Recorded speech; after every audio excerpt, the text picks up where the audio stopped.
You found the coolest place to be, the PlayStation collecting system. Come on, won't you sing with me? Welcome to the show. Gather round the boys and girls, collectors from around the world. Let's show the people what they need to know. Welcome to the show. Gonna talk to guests, only got the best. Gonna put their knowledge to the test. Gonna laugh and eat, gonna live the dream. Gonna show you things you've never seen. Gonna sing a song to the break of dawn. Gonna rock this party all night long. So come on everybody, let me see you dance. Get yourself ready, you got one more chance. You found the coolest place to be, the PlayStation collecting system. Come on, won't you sing with me? Welcome to the show. Gather round the boys and girls, collectors from around the world. Let's show the people what they need to know. Welcome to the show. Welcome to the show. Welcome to the show. Welcome to the show.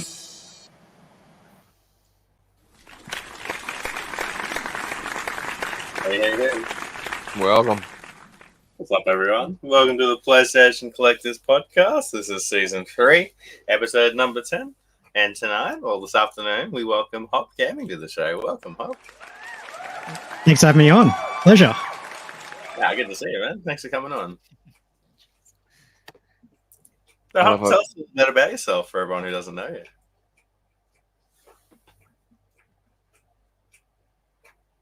Yeah, so I'm Hop, or my name's Kieran, but I go by Hop Gaming online. And yeah, I've been playing video games ever since I can remember, and I just am very passionate about them. And like a lot of people in 2019, I started to get into the content creation space. So been really enjoying that and the challenge of that. But yeah, I play PlayStation, Nintendo, pretty much all the systems, and I collect for them as well. So yeah, it's a little about me. Nice, man. And you're another Aussie, of course. Yep, Australian bred and born. So in Queensland here in Australia. Okay. So I hope you got the translator ready. Yeah. Oh God, we're not gonna talk about soccer or something, are we? Oh, no. We can if you want. No. I'll go make some coffee. I'm out of here. We can talk about football and debate what football is for an half an Yeah. hour. Exactly. Everyone will be thrilled to hear that. So you say you do content creation? Do you do like YouTube? Do you do Twitch streaming, like live streaming, or what kind of content you make? Yes. Yeah, so I started on Instagram just taking photos, and then because I come from a little bit of a video background as well, I've started in the last 6 or so months into the YouTube space, and then this year started the Twitch space as well. So yeah, video is where my passion is. So I just really just share like my thoughts and my new pickups and so forth. So, and then Twitch, I'm just playing whatever I like. So early days yet, but yeah, it's been really fun. So. That's cool. Yeah, I have I have no approach to Twitch other than whatever the hell I feel like playing at the moment, Exactly. and I have no schedule. I'm terrible. I'm just totally random. I'm getting better. I'm doing 2 GeoGuessr streams a week right now, plus obviously the podcast and everything. So I'm getting better on Twitch. I'm getting more consistent. I've just got Hop's Instagram up if you guys want to check it out. He's got some awesome posts on there. Cool. Yeah, So is it Hpok Gaming on Twitch and YouTube and everything? It's all Yeah. the same? Yeah, pretty much same handle on Twitch, YouTube, Instagram, TikTok, you name it, probably on it in some form. So yeah. Nice. Nice. All the Dude. links are in the descriptions too, guys. So be sure to go and give him a follow on all these platforms. No, I saw you had a couple cozy games in there. Do you actually play cozy games? I do. I'm like, Yeah, I play everything. we get no love. No one talks about Fae Farm with me or Stardew. Well, Fixie I likes like Stardew. Stardew. Fixie likes the cozy games. Fae That's Farm true. was unironically one of my favorite games of last year. It's a great game. Yeah. Yeah, it's just fun to play, and then like you put it down, you get in some Resident Evil or some Call of Duty. It's it's two sides of the coin, but yeah, they're just really good experiences. But each their own. I like. No, they're not for everyone. Well, no, I mean, I guess it's funny because I play like a lot of like high stress, high anxiety. Like I said, I like shmups and I like beat 'em ups, and I like games like arcadey games that are really just like you just they're meant to kill you, so they're very high stress games. So I like those little cozy games too because it's really nice to just be like, oh man, I'm just gonna grow potatoes. I'm cool. I'm not worried about all that right now. It's just so relaxing Yeah, to be like, and yeah, like and if it's you're fun. playing, Go ahead. oh, I was gonna say, if you're playing a game before bed, the last thing you want to be is high strung before you're going to sleep. So, watering those potatoes and growing those oranges, that's just the vibe you want when you're going to sleep. So you're just like, wake up refreshed. You're not wrong. I was studying Indonesia at 4 o'clock last night, watching a YouTube video, and like it was full on stuff. And I went to bed, and all I could think about was what I was doing for like a solid hour, just laying there. And it's like not the right thing to go to bed on. I should have like played solitaire for 10 minutes or something, Exactly. Yeah, I just like I don't know what it is about the cozy games, but like it's like hard to explain to someone, be like how excited I am. I'm like, I got like my barn upgraded right before bed. That feels very satisfying. I don't know. It's hard to explain. And then I know tomorrow I'm gonna get some cows. It's gonna be a good day. Like, I don't know. Yeah, It's yeah, those games are very I don't know. They're very fulfilling, I guess. Like they like that sense of accomplishment. It definitely I mean they're not trying to stress you out. They're like, it's not Dark Souls, is all I'm trying to say. It's like, oh, here you go, yay, cool, you did it. I don't know, it's fun. They're relaxing. Yeah. What I do like about them is if you don't do something, it doesn't really punish you.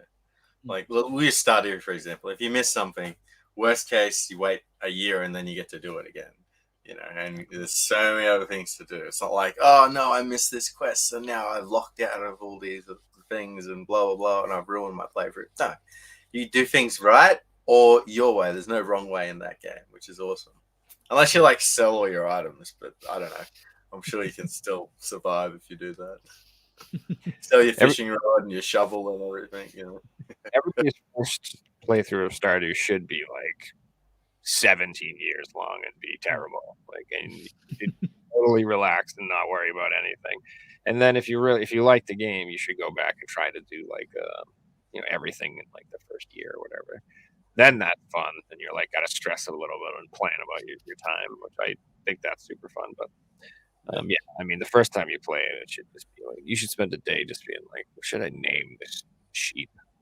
Exactly. Like, it took me like a week before I even explored the whole farm. I just thought the little part was my farm, and I was in the forest somewhere. I didn't realize it was on my farm. And the first time I played, I got like 1 star from Grandpa after the 2-year elevation or whatever he does, and like the most current playthrough, I got all 4 stars the first time he popped up. So it's like you know what you're doing.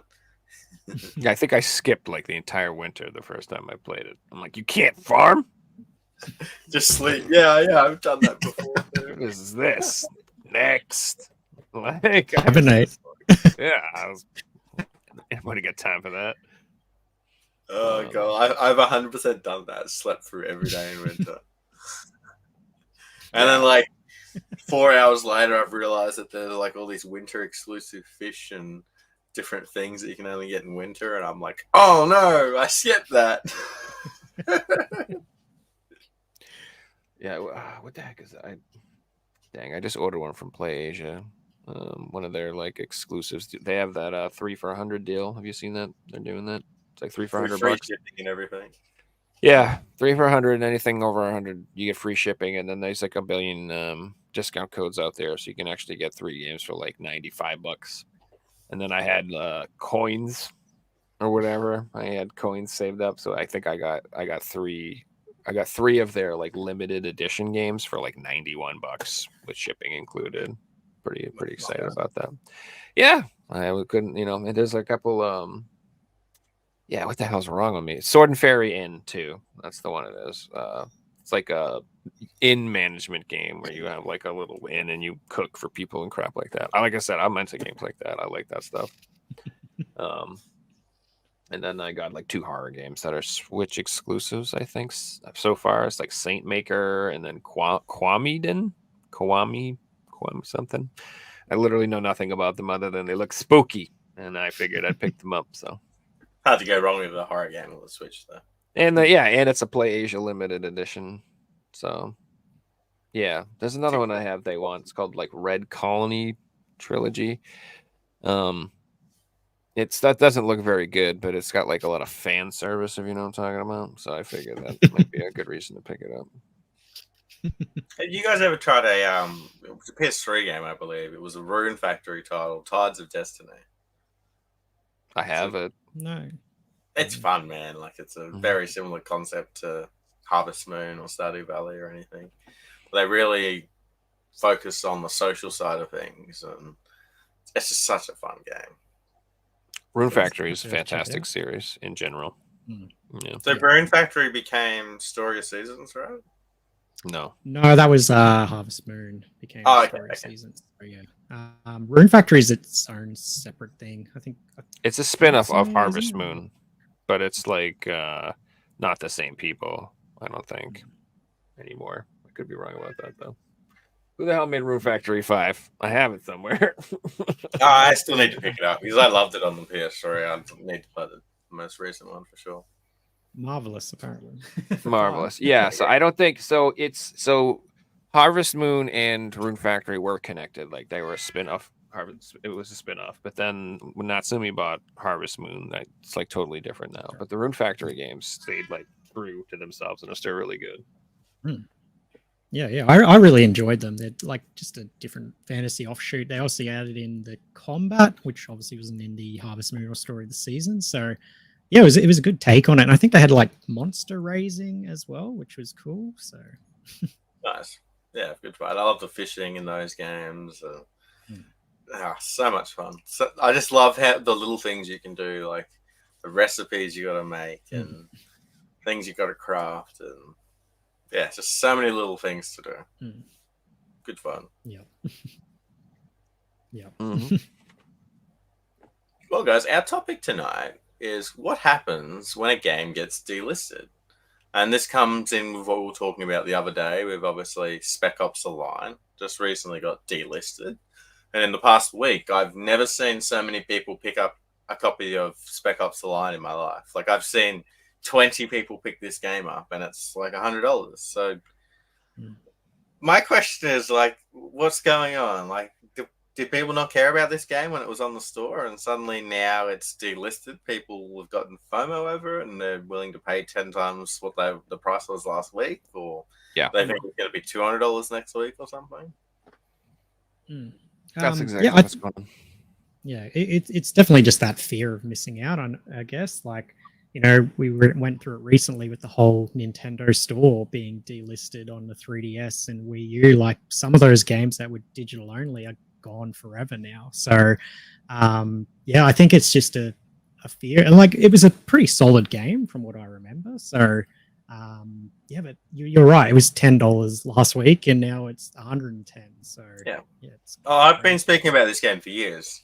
And I think I included it in my rare and collectible PS3 series for the fact that it's a good game and people should own it and play it. Like, it's definitely it's hard to say it's a hidden gem because some people don't like it, and I understand that. But I feel everyone should play that game once because it's a really psychological experience. There's not really many games that have done that. They've taken away the action of the game and put you more into how the protagonist feels after doing certain events. And yeah. So I've never played that particular game, but I mean, you know, it's you know, this is a similar thing. Remember with DuckTales Remastered? It was like the same thing. They were like pulling it from the stores. They were going to say, and like all of a sudden the physical copy went like through the roof in prices, and everybody was trying to find DuckTales. It was just like completely absurd. And it kind of calmed down and went, you know, back to normal. You can find the game a lot cheaper. But a quick look at what DuckTales Remastered goes for today. Because that was about a year ago, right? Yeah, I mean, it's probably still a desirable game just because it's a good game. But yeah, I think it got like, what was the highest I saw? Probably like $80-$90, I'm gonna guess. And that's probably like 40-50, I would say, right? Last time I looked. But like, it's probably a combination of a couple of things. It's the fact that it got all the attention's on it right now, Figsy. So it's like, can't even tell you how often that happens. Where like everybody, there's all these games that everybody wants, and everybody's got this list of games they want to pick up, but nothing's like necessarily a priority, right? But then all of a sudden, something gets like all this attention on it for one reason or another, and it just becomes like this snowball effect where everybody sees everybody else buying it, and that's when the FOMO really gets out of control. When people are like, what if it actually does become like really difficult to find? And it just, I don't know, it just seems to happen, and it's like these weird trends that happen. So I think people have to realize when things happen like this, people will start hoarding copies because it's an expensive game. So like there might be 10 times the amount of copies out there that you realize. So-and-so's got 5 copies, so-and-so's sitting on 6, so-and-so's sitting on 3. You know, and they all want top dollar for them because they're like, oh yeah, it's just an expensive game now. But that's not what's going to happen. They're all going to list their copies at the same time, and you know they're not going to sell. They're all going to have to drop their prices, and over time they'll get cheaper. And I just looked up DuckTales Remastered, and there are sold copies for $25. yeah, That's cheaper than 2016 prices. That's crazy. Yeah, if you look in like it was, gosh, I want to say it's like 2018, 19. There was like it spiked like crazy and went way high. Yeah, Blades of Time went up. For Dimension. Armored Core games have gone up, but I can kind of see why, because there's so many From Software hardcore fans, and From Software haven't got many games, so it makes sense for people to. I love all these games. Let's go buy the other ones. I was the same. You know, I want to make all the From Software games. Elden Ring became Game of the Year. It sort of hit that mainstream audience, and within 6 months, they announced the new Armored Core game, and people just went and bought all the Armored Core games, and they all went up. So it did make sense, you know. But yeah, going from the newest one's finally on sale. $100 games is crazy. I saw the newest one actually on sale for like $40-ish for the first time. I want to pick that up, man. Like I want to get it too. I want to buy it, but I don't want to pay top dollar. There's like quite a few games like that for me right now. I still want Lives of P. I still want Armored Core. There's a lot of games I'm waiting for that like $30 price point. That's my sweet spot for games. It's so hard to justify spending a lot of money on games when I have a backlog of 1,000 games. I can't even play them in my wildest dreams. I'll never ever be able to play them all. So there's no reason to rush on like these newer titles for me. Well, if you want to play something like Lies of P, you can play it for $1. So I did. Played it for $1 on Xbox. Yeah. We also have it like I don't know if it was in the States, but with the new RoboCop game on PS5 and Xbox here in Australia, it got a very low physical print run, and one day it was available everywhere, and then just like a light switch here, it just disappeared overnight.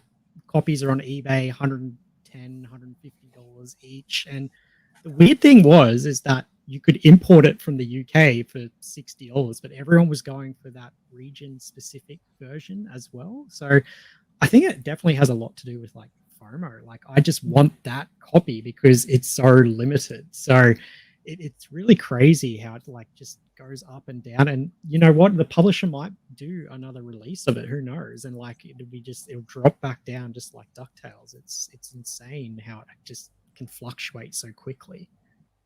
I haven't recalled a publisher doing a reprint of an Australian copy of a game before. We're like our own little market over here. And if you look back on the PS4, there's some JRPGs that you can buy UK copies for $5. Australian copies like $150. It's like, you know, I'm one of those guys that wanted the Australian copy, but now I'm like, I can't justify it anymore. Like, it just doesn't physically make sense. You know, this game isn't worth 20 times more than the UK copy, if anything. Especially when it's the same game under the hood, you know, like if there's region differences, like, you know, between a lot of times, like in the Japan and the US copies can differ from the PAL versions, but it's the same game. That's why I don't like, just for the little label in the corner, it's like we were prepared to pay and not like double the price sometimes. It's crazy.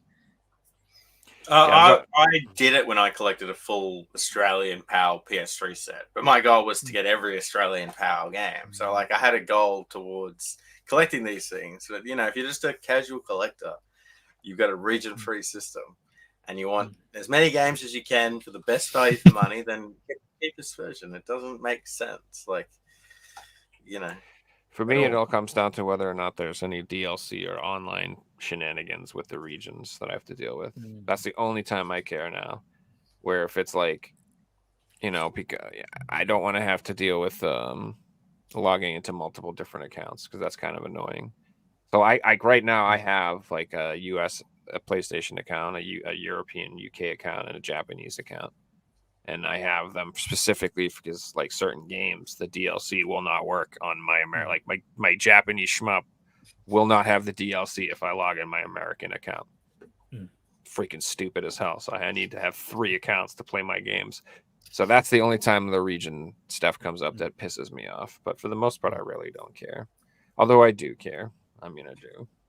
I really do care. I don't know why I want it to have the little E. That means it's better. I don't know what to tell you guys.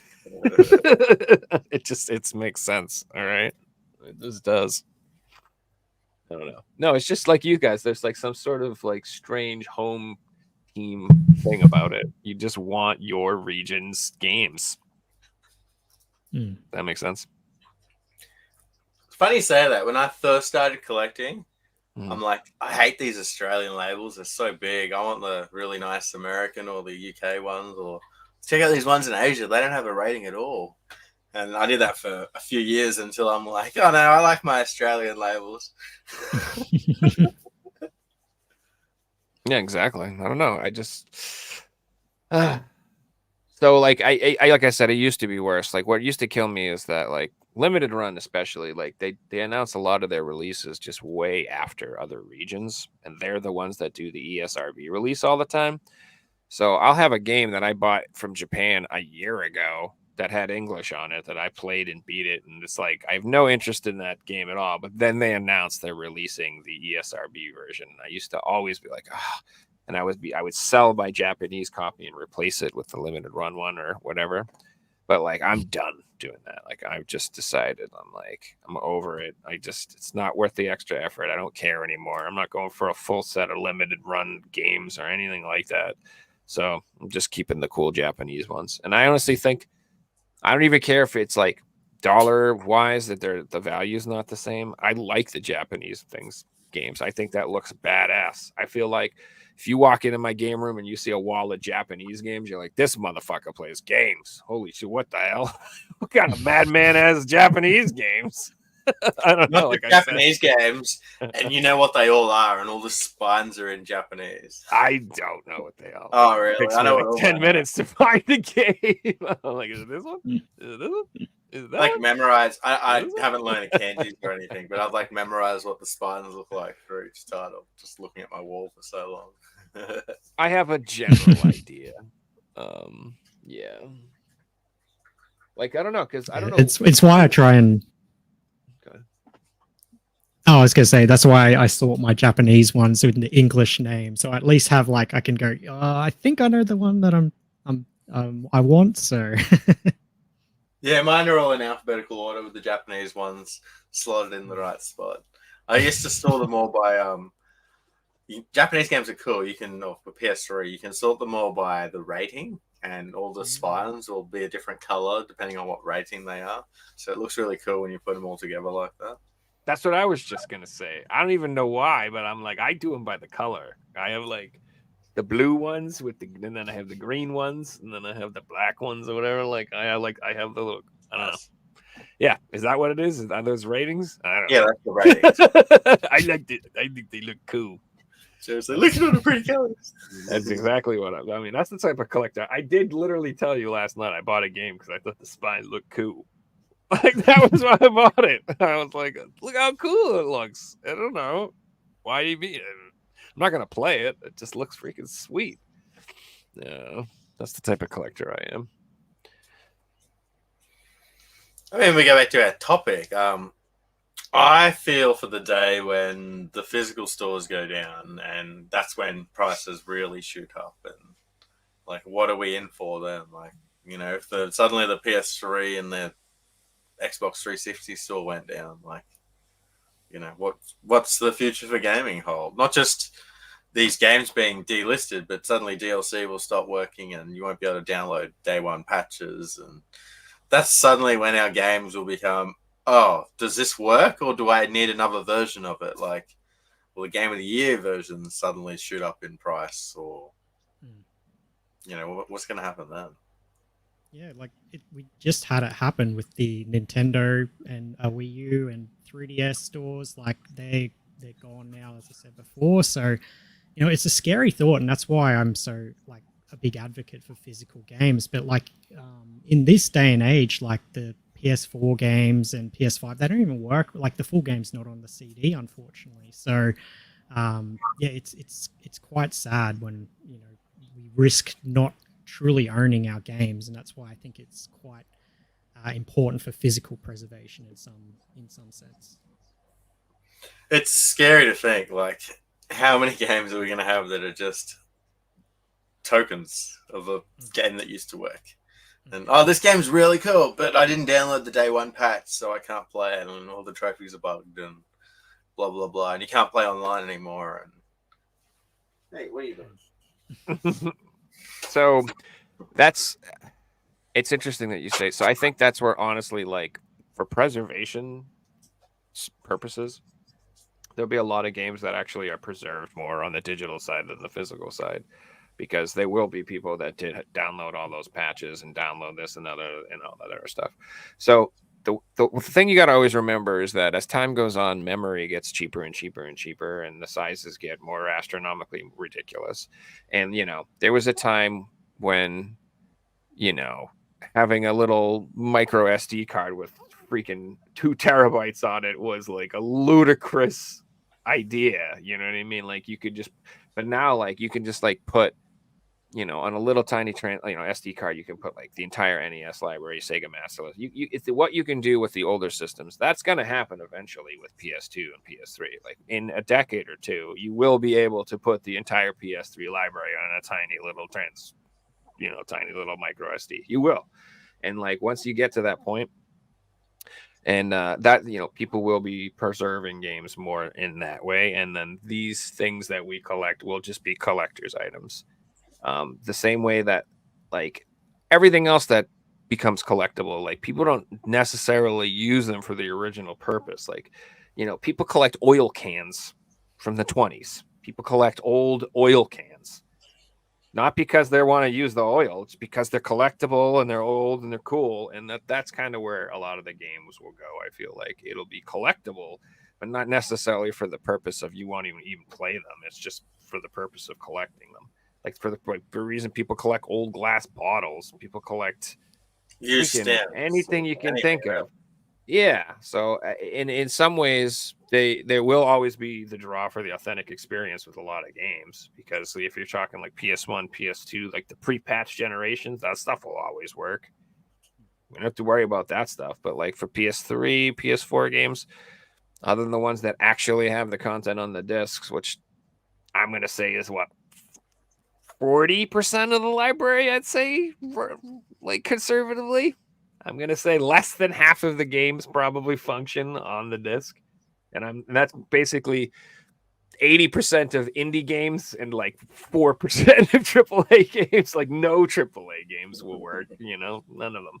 Like even little like Stardew Valley, for God's sakes, that version on that disc is like 37 versions old. It is not the same game at all as what's available now when you install that game. So I don't know. It's going to be a lot different. With that in mind, Joe, and let's assume that does happen, and you can get any game online and play it, which I feel for the PS3 will be hard, but hopefully it happens at some point. But I can definitely see like every Wii game being available to download, and every 360 game, etc. But let's assume that's the case, and these games do become collectibles like that. I feel like it'll be like records, where 90% of records are worth nothing, but then there's that 10% of that are worth something. So any game today that's worth $10, $15 or less, it's not going to be worth anything in the future. Yeah, like I'm selling games at the moment. These games are selling to people that want to buy them. The only games I'm selling to collectors are expensive games, because people that want to play games buy the cheap versions. If it's a weird variant, it's going to a collector into someone's collection. Or if I'm selling a cheap game that it's like a weird sport game or something, the only people that are buying are collectors, because people don't want to spend $40-$50 on an old PS3 game just to play. That's not a thing. It's collectors putting it in their collections. So I really feel like if this is the case, shovelware will just really become shovelware. Like, yeah, crazy. Yeah. Them, right? But So it'll be like the Atari, where like Yeah. 90% of it's worth nothing and 10% of it's actually really valuable. exactly. And there'll be this big divide between them. Yeah. The cream of the crop will rise to the top and the rest will just. Yep. Yeah, I could see that. But it also depends on like if the quality of games keep going down, then I don't know. Maybe some of these games will be more sought after in the future because, like I said, like I don't know. I feel like the quality across all entertainment has gone down in the last 5 years across movies, film, TV, music, video games. Video games maybe be the only place where there's just so many people doing it. Like I don't know. Music's another one. It's hard to say. People say music's not as good, but there are more bands out there than you could ever listen to in your entire life, and More there's variety than ever more before. amazing. Like yeah, there's like having I like listening to metal, and I can't even freaking attempt to keep up with the amount of bands that exist. Forget it.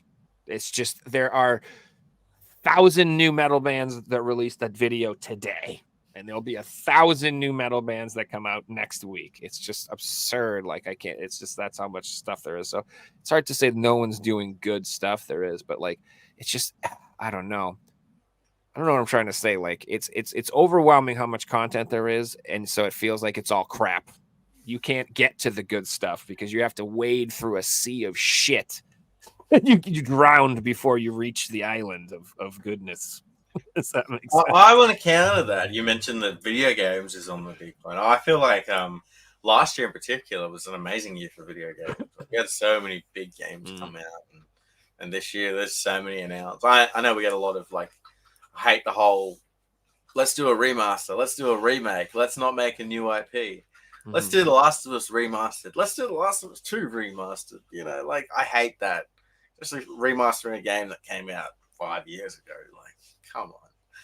But there are, people doing new IPs and people putting out amazing experiences. And I feel like we've passed that whole stage of people just putting out broken games and then patching them later, because the gaming industry, the fans have pushed back, and companies like CD Projekt Red lost money doing that. So companies are all in it for the money, so they realize they have to put out games that work from day one and different things like that. It's almost like movies and TV shows have a completely different audience to video games these days, and 100% way bigger video game audience. Video games destroys those industries as far as popularity goes right now. Yeah. It destroys them. And I think there are more good games than ever. And I feel like I've said this before too, like people are pickier with their money now.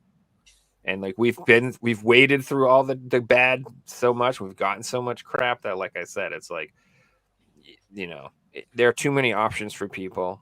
And like if they're not producing quality content, like they're going to suffer. Like these companies aren't going to be able to just like expect people's money anymore. And like I feel like a lot of these brands especially think that they can just sell their games on their brand name, and I don't think that works anymore. I don't think so. Well, look at Ubisoft. Some companies can, but Prince of Persia, actually a good game, and it's losing money because Ubisoft just expected people to buy it because it had the word Ubisoft and Prince of Persia on it, but it didn't work. You released a game that was not a full game, and you charged full price for it. So, people aren't happy. It's disappointing. It's a series that I grew up loving, and when I heard that they're redoing the series, I got excited for it. But they're not going to do another one now. Of course not, because they lost money on the one that they've just put out. I just think they charge too much. Like if that was a cheaper price point, I feel like I'm not buying into that day one. No way. Not a 2D Metroidvania versus $50. Like, I didn't even do that for Metroid Dread. I waited until that was cheaper too. And like, that is freaking Metroid. You know what I mean? Like, I didn't buy in on that right away. I don't know. I just think that's crazy for them to do that. And I also, Prince of Persia games, like, you know, they set a pretty high standard for PS2 games. They were like pretty beloved games. And like, why didn't they just make an, you know, and they were the ones that they led to Assassin's Creed, right? That's basically a game in Assassin's Creed.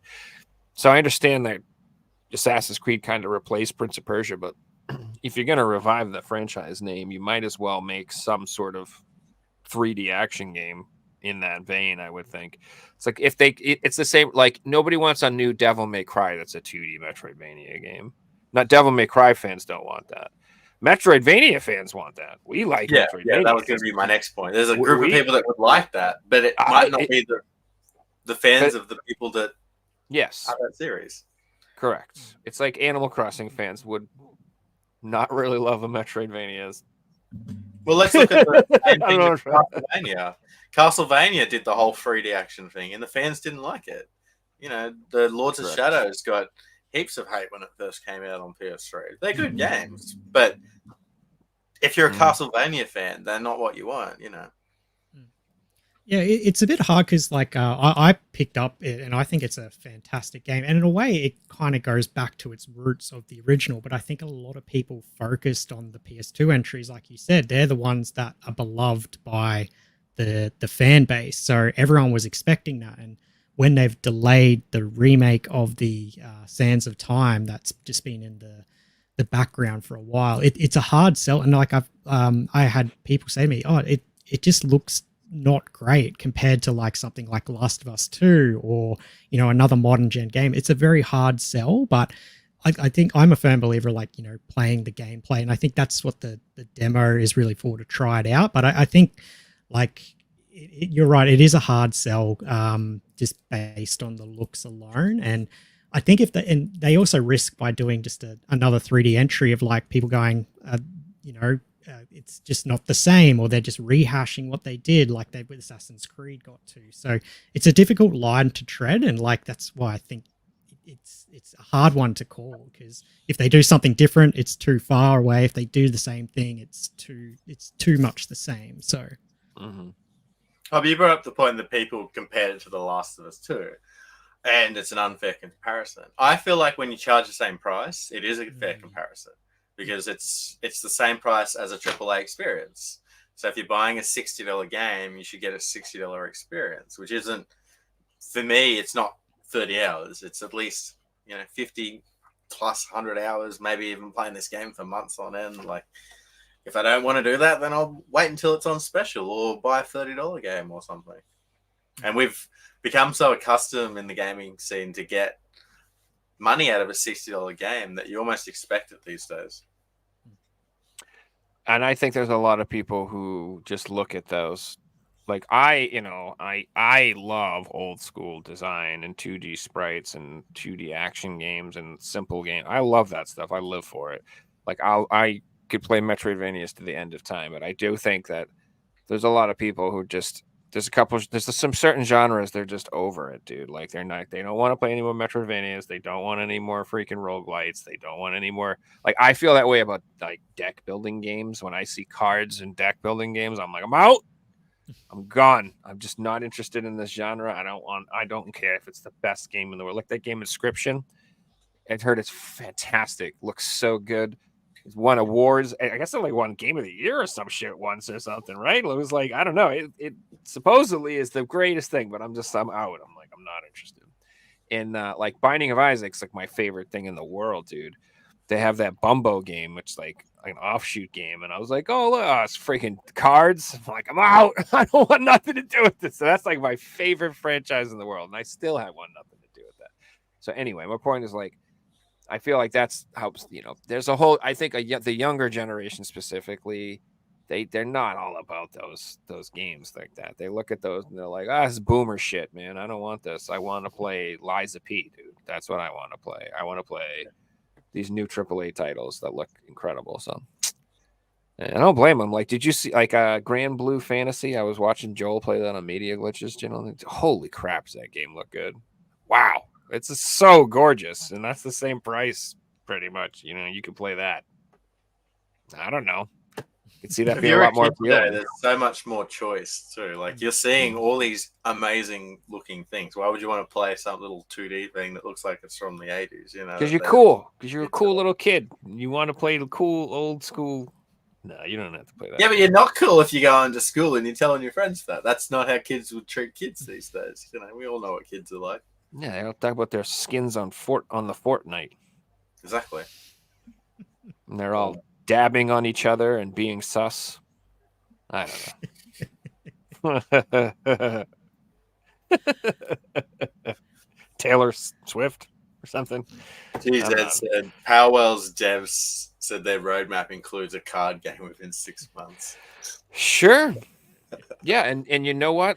In the way I feel about like I'll play Metroidvanias to the end of the day. There are people who want to play card games to the end of time. They love them to death. They love Magic. They love Pokemon. There's nothing wrong with that. If that's your jam. That's your jam. I'm not saying do what you do, but like I just don't. That ain't for me. You know what I mean? But like I like point and click adventures, and I'm sure there's a whole lot of people who nope the fuck out of those immediately. No way. It's like how I visual novels. Like I don't play those. I don't play those unless they're supposed to be the best there ever was. Like I'll play like the ones that they're like, House of Fata Morgana is supposed to be the shit. I'll play that one. You know what I mean? I'll play Kanad or whatever it is. You know what I mean? I'll try out the best ones, but that's it. It's the same way I feel about a lot of things. Like I don't want to get into anime too much because there's too much of that shit, but I do want to. I like the real good stuff. You know what I mean? I like that. I just don't want to watch the rest. I don't want to watch any B tier shit. I want all S tier, not even A tier. I want the S tier, and that's it. And I guess when you're playing games these days, you almost have to pick like that because there is so much out there. Let's say you're a JRPG fan. If you played JRPG starting today and you didn't do anything for the rest of your life, you're not going to play them all. Like there's already more games than you can play. So you've got this big backlog and there's all these games out there you want to play. You have to be selective of what you pick. And suddenly you might get 50 hours into a game and you don't love it. Like, do you finish that game or do you move on to something else? Yeah, like the JRPG front, I remember, like, that's my favorite genre of games. Back on the PlayStation 1, you had probably, like, they were definitely out there, but you had, like, Final Fantasy and, like, a handful of others. That was it. So now, like you said, there's so many out there, and to try and even attempt to play even a quarter, you would be there for years. Your mic keeps going out, man. Oh, is it? Oh, yeah. Sorry. Yeah, you'd be there for years. So, yeah, it's absolutely crazy how much we're spoiled for choice these days. Especially compared to these guys. North America got some cool JRPGs on PS1. We got like Final Fantasy 6 to 9, and that was it. Vagrant Story. They got a couple more, but like compared to the US library, it's very sad. Yeah, we did get a lot of dope JRPGs for sure. But yeah, we're eating good right now. This month is a good month, man. I'm telling you, we got Persona 3 Reloaded, Grand Blue Fantasy, and then what's that other little one coming out? What's that other? Oh, that's right, Final Fantasy's coming out too. God, man, like I'm still over here trying to finish Final Fantasy 16. Like shit, like the kid who didn't do his homework until the last minute, trying to catch up with it all, and like. I don't know. I really want to play Grand Blue Fantasy before Final Fantasy, but I don't know if I'll be able to now. Oh God, maybe I'll call out of work. Maybe I want to play Star Ocean, and like I'm feeling like I mightn't buy Final Fantasy until it's cheap at this point because there's just so much out there that I want to play, and it's not going anywhere. And they put out Game of the Year version for the first one, so do I just wait and play it with the DLC? Because I didn't replay it with the DLC for the first one because I finished it. I don't like playing games twice, especially when I've got such a big backlog and so many games out there. I feel like the Star Ocean remake is actually going to be a pretty collectible game. Like I feel like that's going to be like on the Switch. Like, I don't think it got a massive print run. So it'll be collectible on the Switch, although it has a download code. So just keep that in mind if you do buy it on the Switch. I prefer with the PlayStation versions. But yeah, like if you look at like the actual new Star Ocean game, not the remake of the old one, the new one that just came out before that. I mean, you can get that thing for like $15-20, no problem, all day long. But the actual remake, it's still holding its value. It's not going down. And like, I just have a feeling that game's going to hold its value. I just don't see it going down. So yeah, I pick it up. What I'm trying to say, even if you're like not really like, if you're on the fence about it, I would pick it up for that reason. Man, Cyrus nails it on the head. Like he said, if he tried to play all these games, it would take 41 years, and he still picks up more than 365 games a year. So it's like, you know, we talk about it as collectors, and it's two different hobbies. We're collectors, and then we're gamers first. So like, when I'm buying games, I either buy it for the collection or I buy it because it's a game I want to play, and I have totally different criteria on what I buy for that. You know, the collections I'd have to be perfect condition, and you know, I'm usually waiting for a good price, but I'm not sitting here waiting for a price drop. Where games I want to play, I'll wait for the price drop because you know they're usually new games that have just come out and different things like that. Yeah, I more often than not, I'll keep the PS4 copy sealed, and then I'll play it on PS5 or Switch, or God forbid it, I even buy it digitally. Especially some indie games, man. Like some indie games on like literally, you buy the PS4 copy, it's like $50 to get this damn thing. Then you go on the Steam or PSN, it's like $2. You want to play it? It's $1. You want it's free. Fuck it, just take it. Just take it. I'm like, what the hell? I just paid $50 for this goddamn copy and waited 2 years for it. Yeah, shit, man. Like, well, like the perfect example of that is I want that game, The Messenger. I really would love a copy of that game, but it's so expensive, and then it's like $5 to play it to get it digitally. It's like $4.99 all the time on sale. I'm like, or do I pay $150 to have it on a cart? I'm like, I don't know, man. That's when it gets to be real hard. Like that's but is tough. it a game that you really want to play, or do you just want it for your collection? Both. Well, I already bought it digitally, like so I could play it. Like, I mean, it was $5. I'm not sitting there sweating that decision. For $4.99, sure, I'll buy it and play it that. But I still would love to have it for the collection. But I don't know. That's always one of those ones where I hope and dream that someday I'll actually find a deal somewhere and but it won't happen. It's one of those things where it's like that's not the type of game that some mom's going to be selling in 5 years in a yard sale. Like nobody has the fucking Messenger. It's like the games are like the games that I want are games that only collectors buy.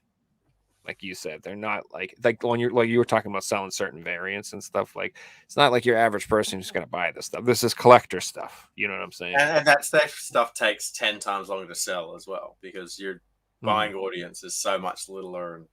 And like I get offers of low balls on these games all the time, but I can tell the person the person trying to buy it looks up all the other copies and they're like $10, and my version's $40, but it has some rare sticker on it with DLC that isn't in these other versions. It probably doesn't even work anymore, but because of that, it's a collectible game. You know, someone out there that want it.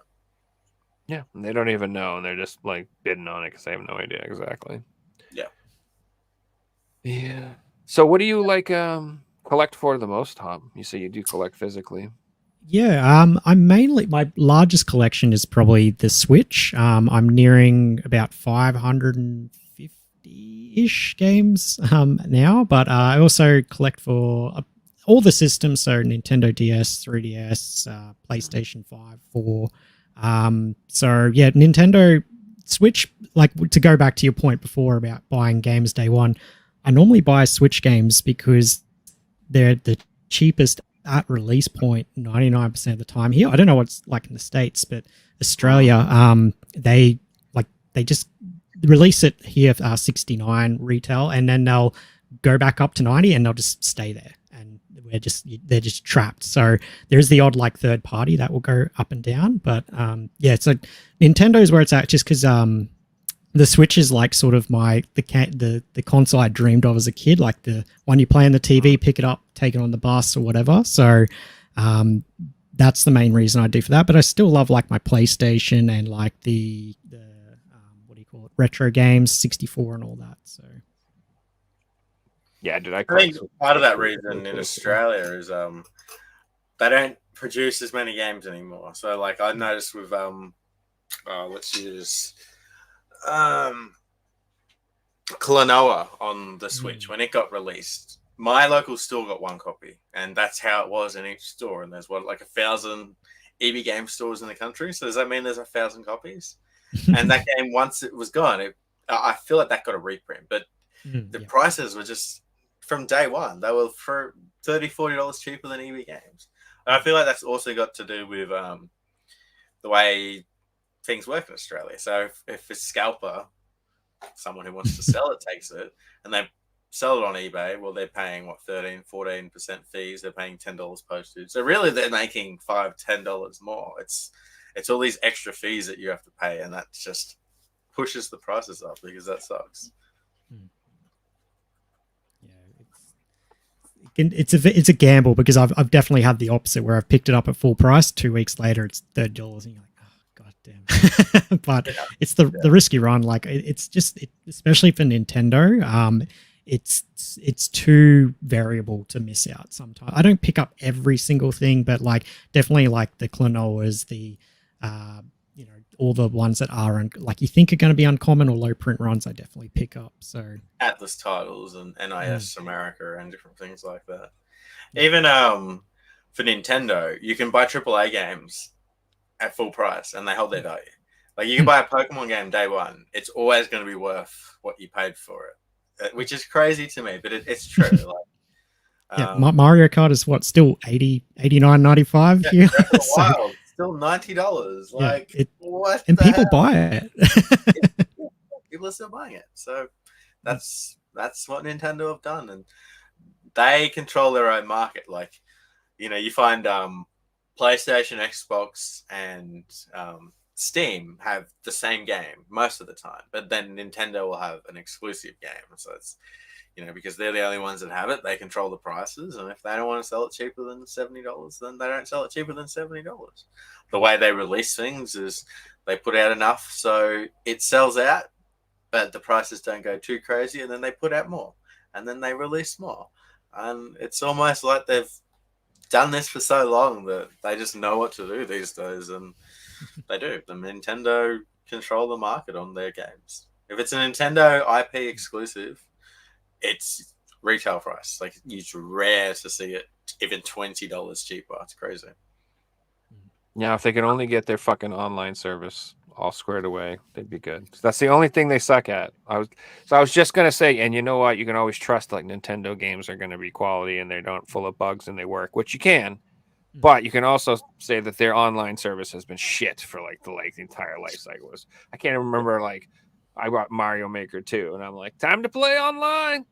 This is, oh my god, is this awful? Like it was so broken and terrible. It's a great game though, single player. Oh, it's a great game, yeah. But like when you try to play multiplayer, and everyone's like, I'm like, what is this? What year are we in right now? What is happening? Dial up. What is going on here? Yeah, it'll be very interesting to see with the next console if they learn from what the other competitors are doing and seeing, how major their online spaces are. But the online spaces for consoles has been big since the 360 age. So Nintendo I love them, but they're so frustrating on that part. It's just like, how have you gotten this so wrong for so long? They just don't seem like they seem very hesitant. And I get because they're a very family friendly company and they want to restrict kids from talking to potential adults. So, there's that aspect, but PlayStation, Xbox have that too. So I hope that hopefully with the next Switch successor, they can take some learnings and, launch a decent online system. Or let Discord integrate with it or something at least. No, I don't trust Discord. I got a follow up from my account. My account has been deleted. Thanks, Discord. Piece of shit. I got hacked. And a month later, I got a reply from Discord support. We've deleted your account. Oh, thanks. That's very helpful. So I actually don't know who owns my old server now. It's still there. My account isn't there anymore. It doesn't have a server owner next to it. But we have made a new server. If you guys haven't joined, the link is in the description. We move on. Anyway, so like I don't know. So one thing they've been rumoring that they might be bringing GameCube to the online service, and part of me is like that's cool, but part of me honestly would rather them actually just remaster and port games from the GameCube onto the Switch physically. I would rather honestly have that, like, you know, because like you know how everybody wants the Wind Waker and Twilight Princess like onto the Switch. Like I would rather have that on a cart than be told that's coming to the online service, because having it on the online service, that doesn't excite me the same way, because that's like, you know, I can already emulate those games and download those games and play them on my Steam Deck if I want to or whatever. It's not hard to do. So just like telling me that I have digital access to them, But that's a good point, Joe. Like we're just saying that we want online. If the online does go, are we suddenly going to lose Nintendo Switch physical games? Are they going to? We're not going to release this physically. It'll just be online, and that's what Xbox do. So maybe we should be on the side of they don't do online yet. Let's keep it that way. Well, that's what I mean. We won't get like compilation games anymore because they're just going to all be on the online service. And that'll be it. Like, and that's kind of cool, but I don't know, not really. Like, you know what I mean? Like, I don't know. Like, I wouldn't mind getting a cart that has every Kirby game on it, from Game Boy, Nintendo, up to Super Nintendo, whatever. Like all the Kirby games on it. But that's going to be all on the online service now. So why would they do that again? You know what I'm feeling? I'm trying to say, like Mario collection that they put out. Why would they put one of those out again if they can just put one out digitally and still charge the same price? Because Nintendo know that people buy their stuff. They don't have to, Dude, they could put freaking a Hyrule thing on an Enema and it would sell out. There's people buy it. There's Zelda stuff. You could pre-order that one. You could put a Zelda logo on anything. You could like freaking. Like they could reskin the King Kong game from last year. They could put on the day after pill, and people would be collecting that shit. I'm telling you, it doesn't matter what it is, people will be buying it. As Ubisoft say, we want people to get used to not owning what they bought. Yeah, they do, and that's what I mean, and that's why I'm like not as excited for these online services as maybe other people. I am excited for Nintendo releasing new Wavebird controllers. Those are cool because like I have actually. I'm good. I have my actual Wavebirds, but I like that idea. Yeah, but at the same time, there's a whole bunch of companies like making third-party ones too that are really cool too. So I'm like, don't know if that's really that big of a deal to me anymore either. I don't know. How do you feel about it? Would you rather like see? I'm for it, like all the way up to the GameCube. Like I think it's fine up to like I don't want an N64 game compilation. I'm good, dude. Like you know what I mean. Like those are so easy to emulate, like all that stuff. But like once you get up to GameCube, like that starts to take up some hard drive space. And like also that's where I feel like some of those games I wouldn't mind seeing them get like the HD. Like even though that was an HD console technically, but you know what I mean, like upscaled a little bit, maybe some quality of life features. I don't know. What do you think about it? I'm probably biased because I'm probably biased because I am a collector, but physical all the way. Like you said, just to see like the quality of life things, like faster load times potentially. Metroid Prime Remastered is like a one where they added the second stick, like something so simple can enhance a game so much. But like in saying that, I'd rather them put them on the online service than just ignore them as a whole, which Nintendo, have a record of doing, is like, hey, we're not interested in this right now.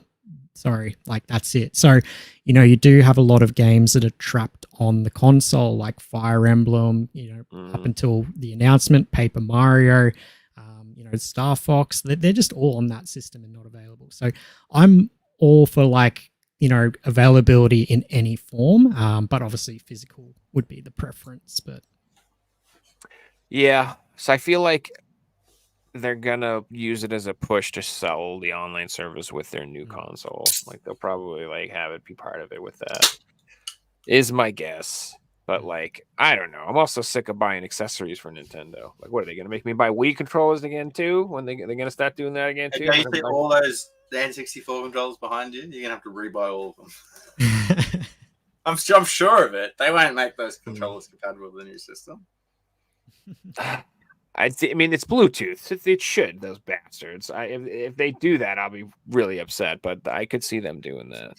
Joy-Cons ain't working. Infrared, guys.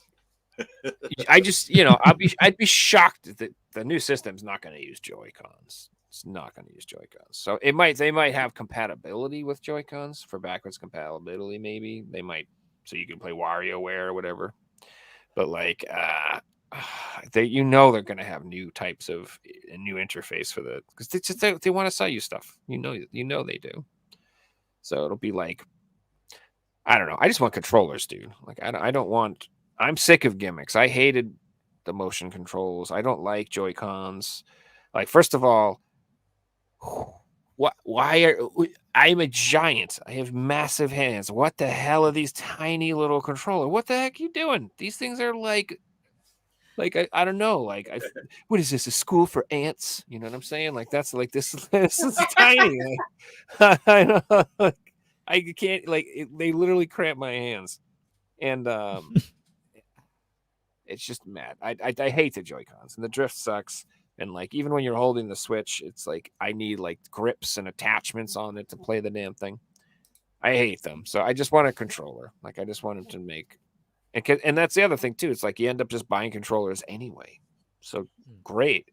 And like I don't play like 1-2 Switch. Do you guys play that? No. Do you play ARMS all the time? Like nobody needs these Joy-Cons except for like a couple games here and there. Like sorry for Mario Party. Yeah, first time I've ever actually used my Joy-Cons was playing Mario Party the other day, and I've owned a Switch for like 4 or 5 years now. Yeah. Every other game, I needed a real controller because I'm a gamer who wants to play games. Sorry. Yeah, I just don't like that gimmick. I was about to run in and. I never even knew that. Yeah, I was about to run.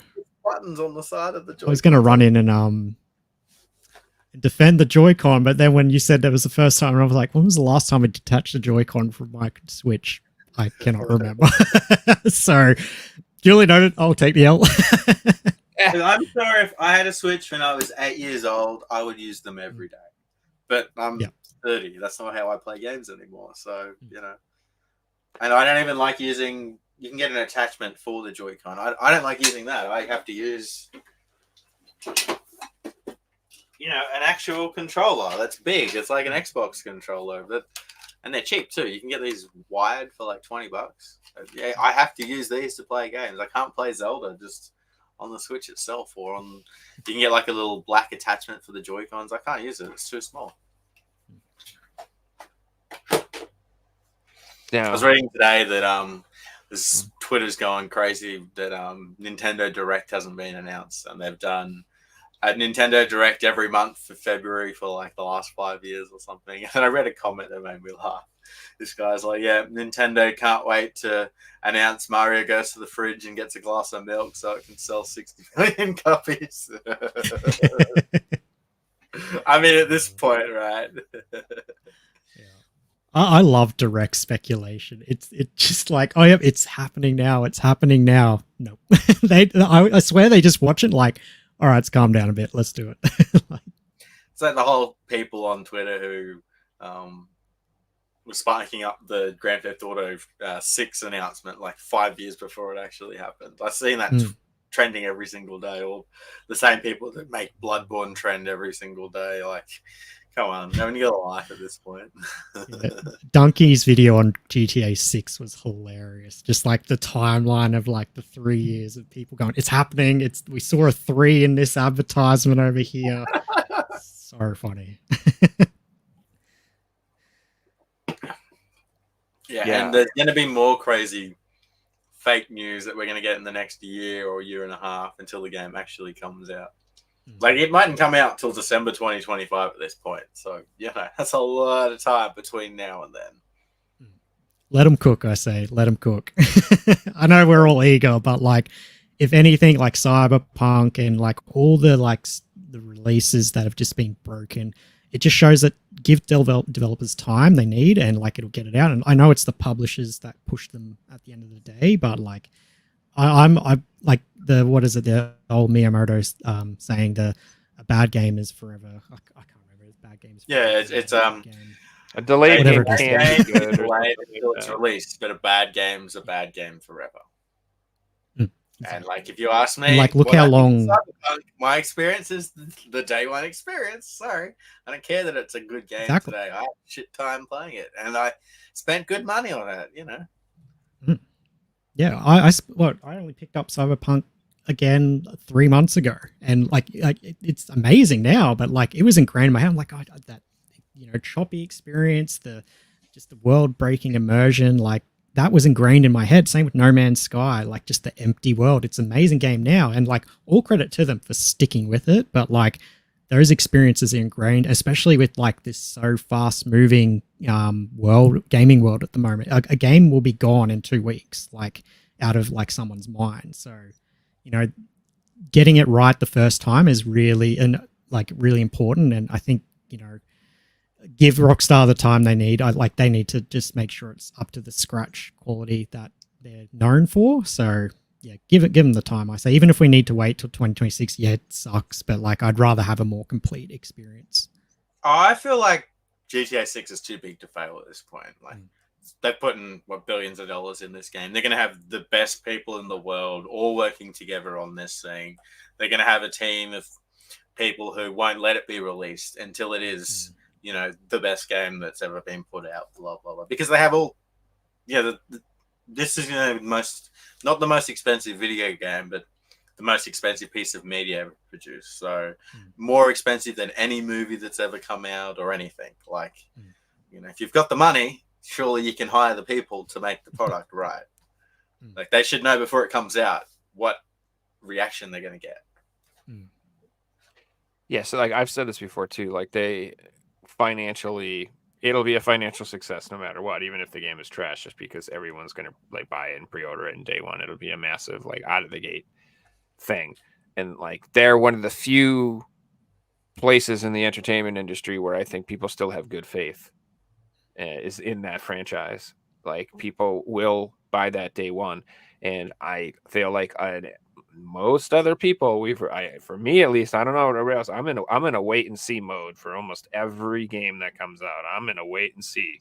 Like no matter how high, even Final Fantasy VII.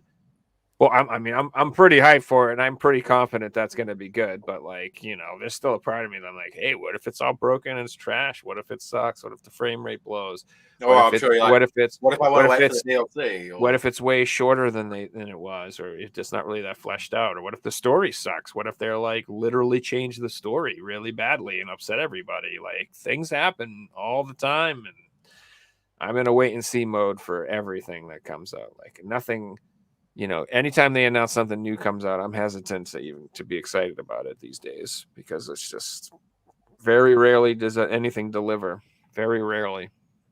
Not all, like some things do. Like I said, I feel like the first Final Fantasy game was fantastic. I'm pretty confident this new one's going to be amazing. But I just, like I said, that GTA will be a financial success just because it's going to ride the wave of good faith from GTA 5. Like there's no way. It would have to they would have to put out like 2 or 3 bad GTAs to get people to stop buying that game. It's like Saints Row. Well, they've already put out one bad GTA, the trilogy, so yeah. We've already forgotten about that. That's true. But like no one's talking about the last release they did was bad because of how big of a company they are, That was just like a money grab remaster thing too. That's not like a really like a good representation of what they are or what they're doing. Like that might as well is what you look at. Yeah, exactly. Yeah, that's really the last game.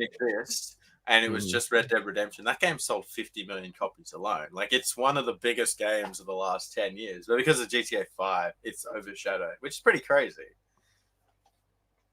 What the heck? He said that GTA 6 will not have a physical release. I feel like that might be true. Yeah. It'll have a $300 collector's edition that comes with, like, bought some fentanyl, a freaking ankle bracelet, and the download code. Yeah. They'll play it off as a joke and put in like an iTunes gift voucher, but that's the download code. That'll be disappointing if it doesn't have a physical. I could see it though. Like, I'm not surprised to hear a game coming out next year won't have a physical copy, because right now it's like a game gets released and you ask, has it got a physical? Imagine asking, has a AAA game got a physical 10 years ago? That's a stupid thing to ask. Of course it's got a physical. But today it's like, well, does it need to have one? Like, how many do we actually produce? Because 95% of people are buying it digitally, and that's facts. Like, there's collectors out there, but most people are buying their games digitally these days. Yeah, I feel like a game like that could really, really kill physical media for AAA type games. Yeah. It's hard because, like, also the collectors are probably the most vocal ones as well. So, like, we're going to be the ones complaining, like, oh, hey, there's no physical release on this one. Like, bring us a physical. But, like, they're probably seeing the data of how many people actually buy the digital versus us who buy the physical. Yeah. So we are by far, I'd say, we individually are the biggest spenders. We spend more on games, but we are just like overwhelmed by the amount of casuals who buy a random game here or there. So we, there may be 10,000 of us that spend $1 million, but if there's 10 million of them that pay $5, doesn't matter. They win. Like, that market is who they cater to. And that's how capitalism works. It's just and I'm actually like okay with that, because that is a logical, reasonable way to run businesses, and I feel like that's how businesses should be run. A lot of people these days, I don't understand the business decisions they make at all. So at least that does financially make sense. But that doesn't mean that they can't keep doing physical releases. Like, we've had this conversation like a million times now, but like there will always or can always be like a room for a physical collecting market, as long as they're willing to make consoles to play the games. They can do small print runs or put them through certain companies or something like that. Or just, they could have just the collector's editions for $200 that they sell. Yeah. What I mean? It'll be interesting to see if like the collector's editions ones do become the physical version. Like, that's why it's always an odd choice to me when a collector's edition doesn't have a physical game. And I know why. It's because they want to like not alienate the digital console owners, but like, the people that want that are the people who want to hoard the physical items. So like, is that the business strategy moving forward? Like, you buy your Steelbook edition, which is a collector's edition, and you have your Uber, ultra collector's edition that comes with the statue, the disc, and all that as well. Like, that could be an avenue, and maybe they can get a gauge on like how many people buy them, and they can limit it to however many runs. But then you drive up scarcity and all that. Everyone wants one because they don't have it, so it's a difficult line to track. So. That's kind of what they do for PC gaming. Like, PC gaming, you have the digital version, but they do put out collector's editions, and most of the time it's just the download code. So it's... What if they just start putting the games on a USB stick, just the actual data? You know what I mean? So what's the difference? We're not playing them. Exactly, and just saying, hey, at least you own it. Now you own the data. And then, you know what? Wouldn't it be cool if you could even patch your USB stick to the latest patch and have it, and just see, at least have that comfort of knowing that you have your freaking game if the service goes down and you want to install it on your hard drive. That'd be cool. But I can see them not wanting to do that, because you could install it on your friends. Yeah, I can see why they won't do that. But that's cool, Joe. Like, that sounds like a cool idea to me. It concerns me with what Joe brought up before, how like 5% of us are spending the most money, and then there's that 90% that will spend that $5. But what blows me out is how younger people, or I'm probably stereotyping, but how people will spend $60 on a digital game without even thinking about it. Like, games are just worth that amount. Like, a brand new game's worth $60. But to me, I'm buying it for the physical media that, this is worth $60 because I'm getting the experience today, and in 2 weeks it's still worth $40, and then I can turn around and sell it. And that's how I can see the money. But these people, like, it's a $60 game. I buy it day one. It's on my console, and then what happens when they sell the console to get their PSN, which happens very often these days. It's crazy to me that I used to work in a pawn shop, and I had people coming in selling me their console, and they're like, it's got 20 games on it. What's it worth? Like, it's worth the same if you had no games on it, because that's not how it works. I'm gonna reformat it as soon as you leave. Yeah, exactly. I'm not even going to look in your profile. I'm resetting it before I look at any of those games.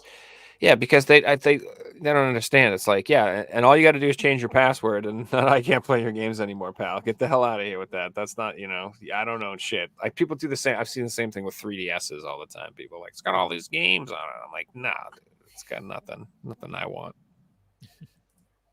I don't know. Yeah. You guys like to play the Figsy quiz? I was just gonna ask if we even have one, but yeah, let's do it.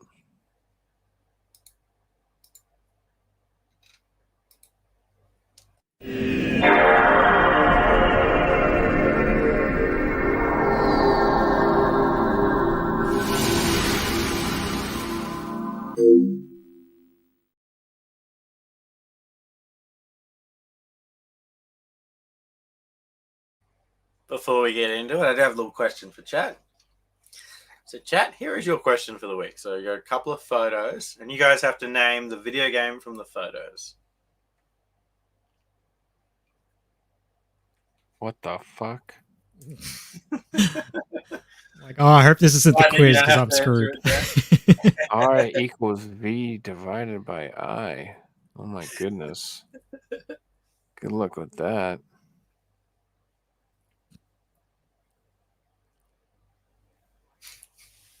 You got to know a little bit of maths and Roman numerals here, I think.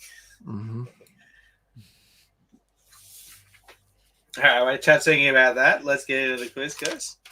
Hope, as you're our guest, I'm going to allow you to go first, and Joe will be going second. So today is a completely new format. We've never done this style before.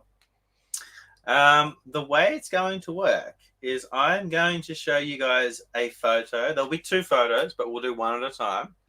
And you'll see this photo for 10 seconds. It'll be of a video game.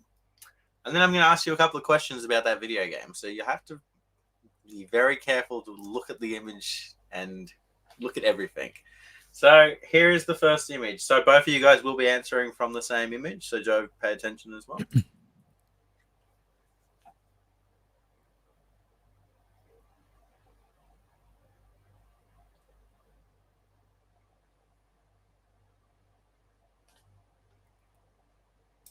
All right, let's get into it with question number 1. Hop, this one is for you.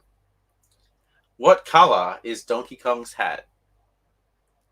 Oh, is he wearing a hat? So I said, is he wearing a hat? He is wearing a hat. All right. I'll go classic Nintendo red. I'm sorry. I read the question wrong. It's Dixie Kong. Dixie Kong. I'll go pink.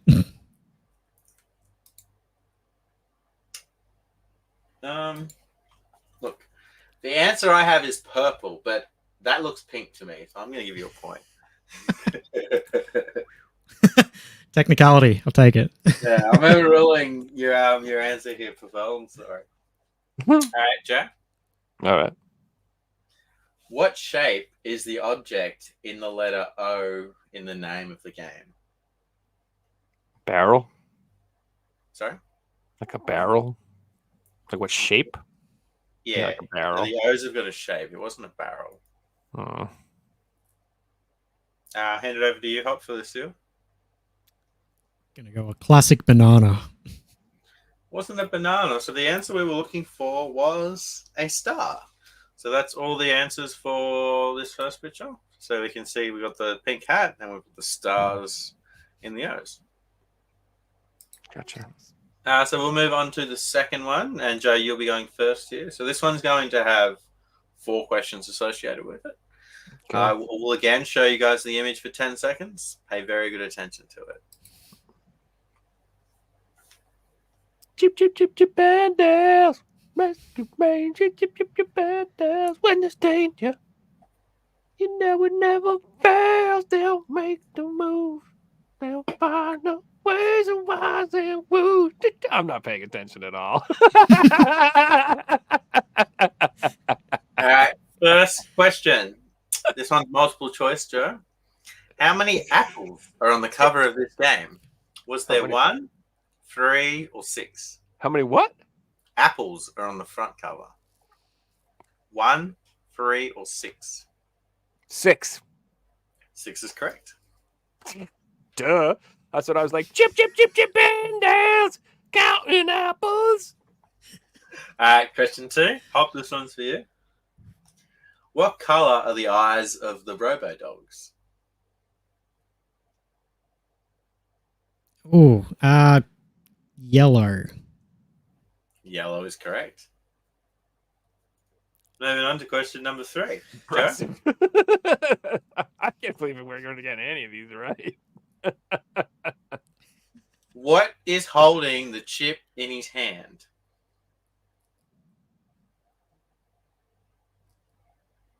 You mean who is or what is? What is holding the chip in his hand? The chip. Like the person chip, like Chip and Dale's, like who, or like an electronic. I think it was what is Chip holding in his hand. I think that's what it was meant to be. Ah, a dildo. Not a dildo. Hopped? You sure? I know one of them was holding an apple, but I can't remember if it was Chip or Dale. So Apple is incorrect. So we were looking for a tomato. I was close. All right. The final question. Hop, this one will be for you. Yeah. What country's name is written on the cover?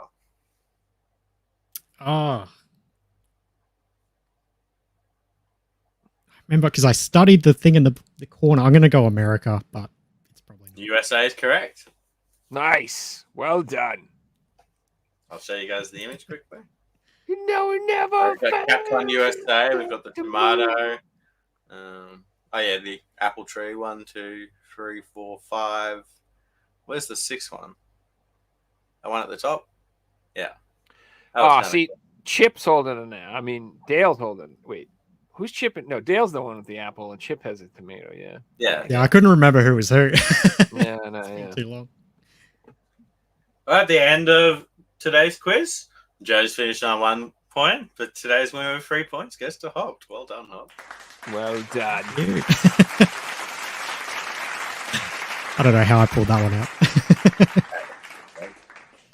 out. No one has gotten chat's question yet, guys. So, Brad has just jumped in the quiz, and Brad has correctly answered chat's question. Resistance, fall of man. Well done, Brad. Okay.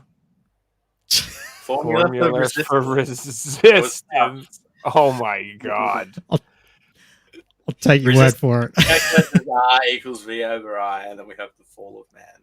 I mentioned it was tough. Well done, Brad. That was a tough one. That's amazing.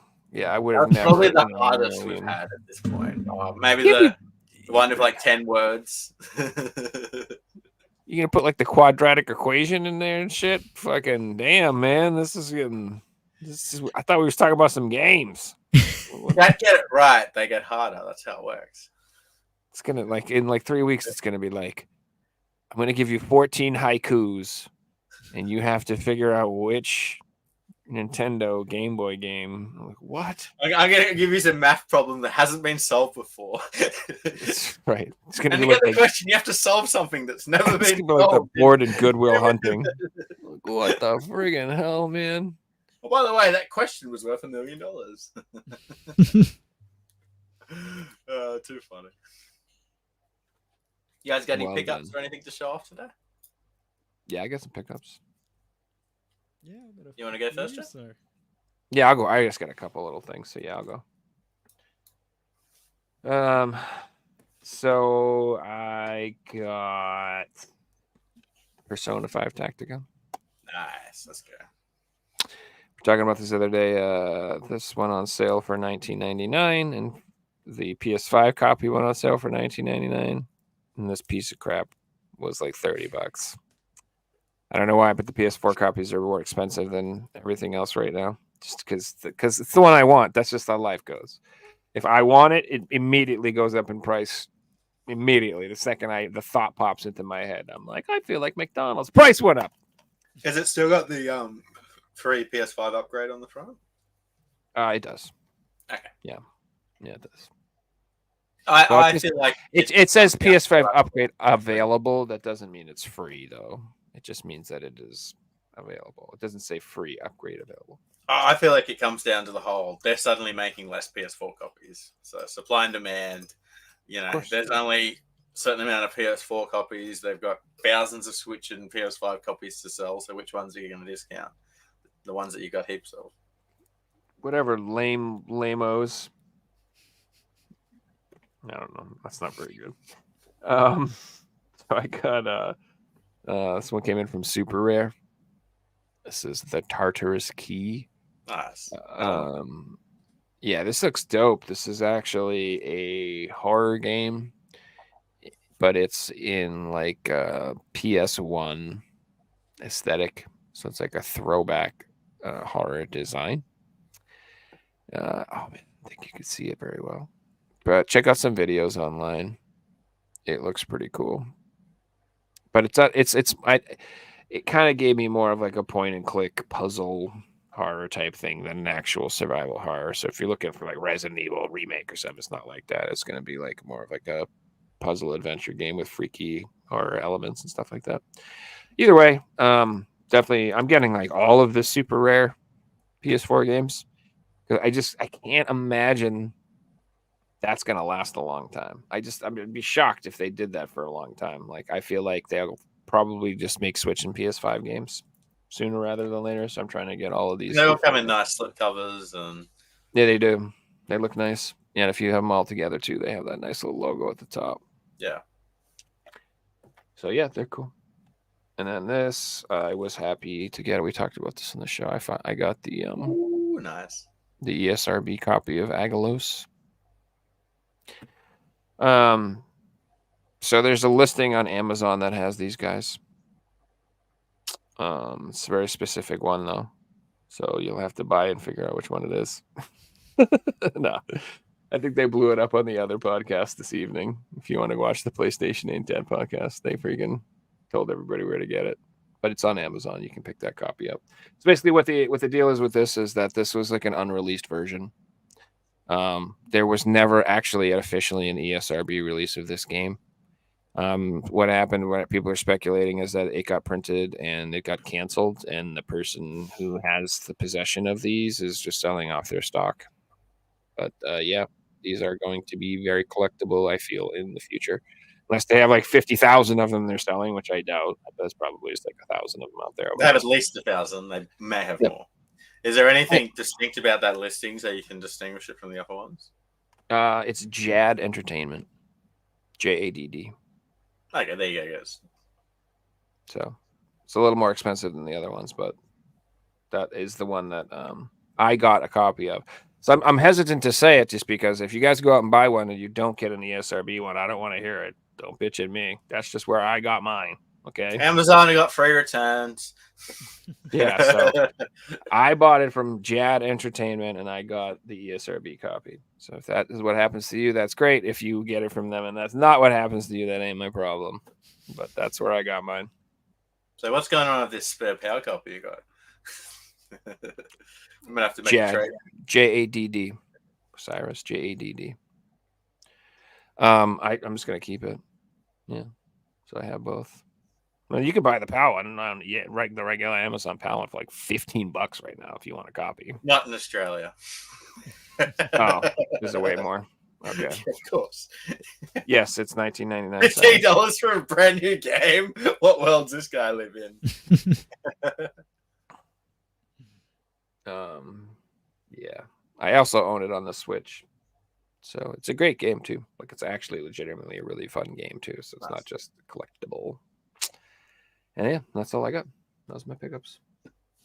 Not any pickups, but as I started a couple of weeks ago, I'm showing you guys my entire PlayStation 1 collection I'm going to start with, and then we might move on to PS2 after that, but I'm doing like 5 or 6 games at a time.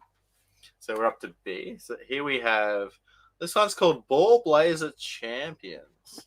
It's kind of looks like Rocket League, but like the PS1 version. I'm going to show you guys. It's a very similar concept. You got a ball, you got to shoot it into the net. Like, oh, it does look very like similar. Yeah, the arena Rocket style League was inspired by this, right? Mm-hmm. This next one, I like the cover of this. It's pretty cool, but I can't pronounce it from the cover. So that's the cover. It's called Bedlam. Bedlam. Yeah. This is kind of like a Command and Conquer type game, I would say. RTS. Yeah. Oh, everybody, you gotta love your RTSs on the old PS1. That's where you want to play an RTS, right? Oh yeah. The only thing better is good old StarCraft 64. Everybody wants to play StarCraft with an N64. Well, it's expensive, so apparently. So the next couple of pretty cool games, I'll have to admit.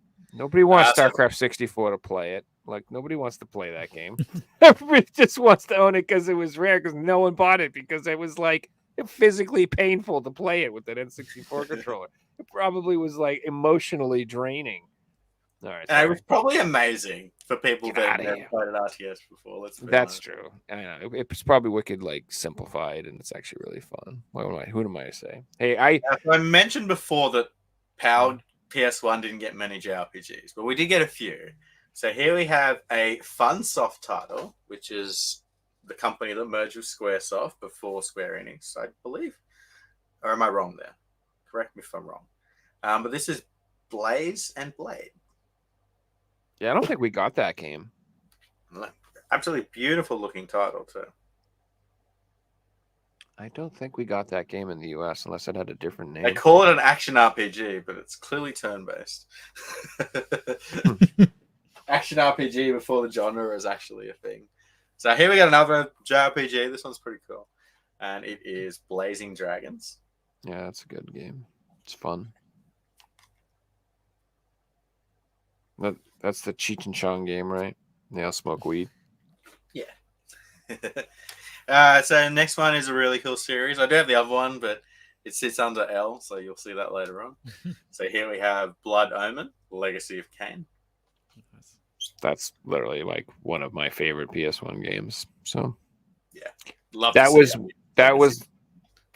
one of the games that like I had to get a PlayStation. Like I told you that story about my buddy let me my stepbrother let me play Resident Evil, right? And scared the shit out of me or whatever. Anyway, so like the next day, that one of the games he had was that game, Legacy of Kain. And I was just like, this game is so metal. Holy shit, dude. You are drinking people's bloods and like killing innocent people in the village and drinking their... Oh my God.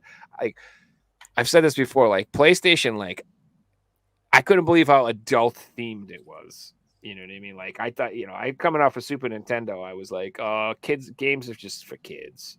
It's just Mario bopping on mushrooms and stuff. It's just silly kid stuff. You know what I mean? And then I saw Legacy of Kain. It was like, I will slaughter those and get revenge on everyone and murder them all and drink their blood. And I was like, oh my God, this is so awesome. Yeah, dude. I was like, hell yeah. Now we're talking. Yeah.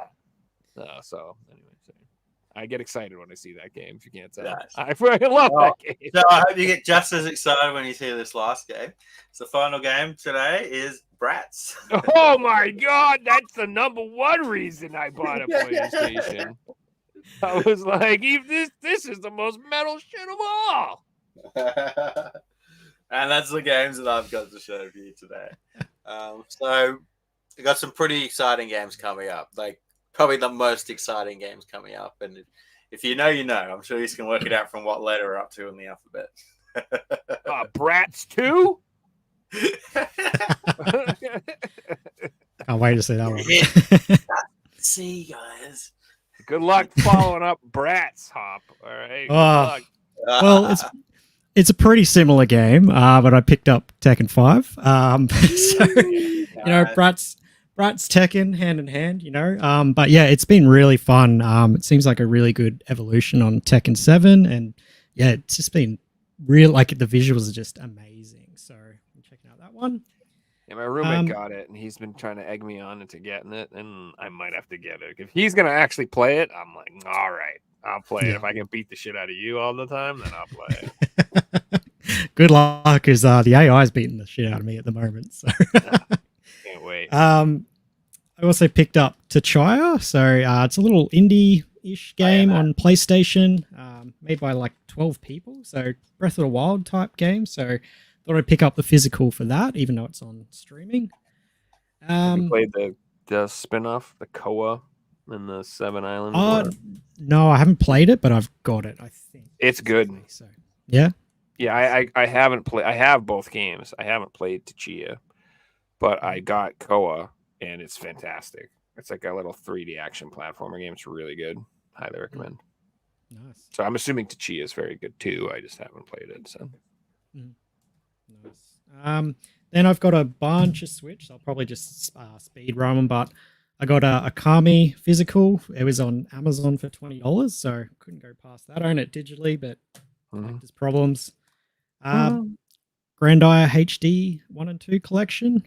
One of my favorite PS1 games, Grandia. So I know. I wish they'd just thrown 3 on there too, but Akami's a beautiful game, by the way. Absolutely. Yeah. I've only played a little bit of it, but it's it's literally a playable art piece. So such a good art style in that game. I love it. I got Lingrissa 1 and 2. So 1 I haven't hardly seen, so popped up on local CX. So Hpok, that's exactly what I was talking about before. That's a $10 game in the UK, but if you want the Australian version, it's like $100. Why? Yeah, it's crazy. Like this one obviously was €1, but I'm just happy to have it because it's impossible to find physically here. So and you save yourself $100. That just got reprinted on the Switch by VGP, and they really? Yes, and they haven't reprinted the PS4 version, and I'm hoping they don't. You bastards! I own that one. Don't reprint it. Come on, leave it alone. Leave it alone.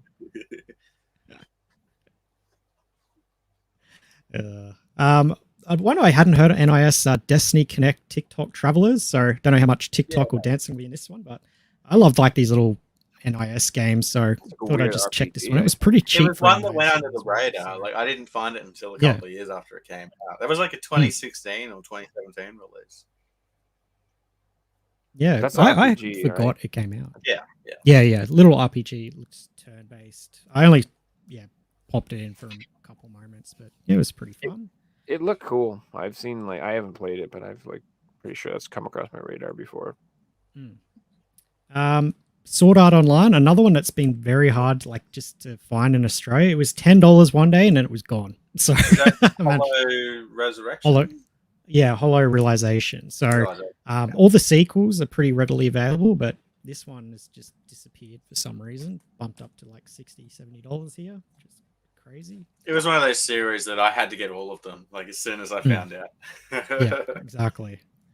And then finally, I picked up another code, Recollection. So the remakes of the DS games. So pretty stoked that they've, added these to the Switch and get them off those consoles. And I think 2 wasn't released outside of Japan. I think it was a Japan exclusive. Could be wrong on that one. So, and then this is the one I'm currently playing at the moment, Prince of Persia. I know we touched on it before, but it's a fantastic game. I'm really loving it. And on the Switch, it runs surprisingly well. Like it's 60 FPS, no stuttering or anything. So yeah. It does look like a Switch game, though. Let's be honest. I mean, yeah. I get that's probably the wrong way of putting it. If I was to play it, it looks like a game I would prefer to play on the Switch because it doesn't have to be on the TV, you know. I really think they Cyrus made a said it was mistake by not. created for the Switch and ported. So there you go. So I've heard rumors that was not a Prince of Persia game. That was actually supposed to be a spin-off of gosh, what the hell was that game? What's it called? That like Greek mythology looking game that didn't sell that well. Shit. I hadn't lost it. The Breath of the Wild type one. Yes, exactly. Phoenix Rising or something like that. It's called. Yeah, Immortals. Like Immortal Phoenix. Yes, Immortals Phoenix. I've heard that was just supposed to be a spin-off of that, and since that didn't do that well, they just reskinned it as the Prince of Persia game. And I don't know if that's true, but if that is true, that would make some sense. And I just really think the price point was wrong. I just feel like if they had offered that game for $30, I would have bought the Switch and the PS5 copy day one. I would have bought 2 copies, but because it's $50, I'm waiting. I'm not buying it. And like, I don't know. I feel like saying that the game sold 2 million copies and it, would be more of a selling point than having it be $50 and sell 1 million copies or whatever, or 500,000 copies. Well, it sold 500,000, and apparently that wasn't enough. No, that's not enough. I think Metroid Dread did like 2.5 million or something like that, to 3 million or something like that. Not even. So I don't know.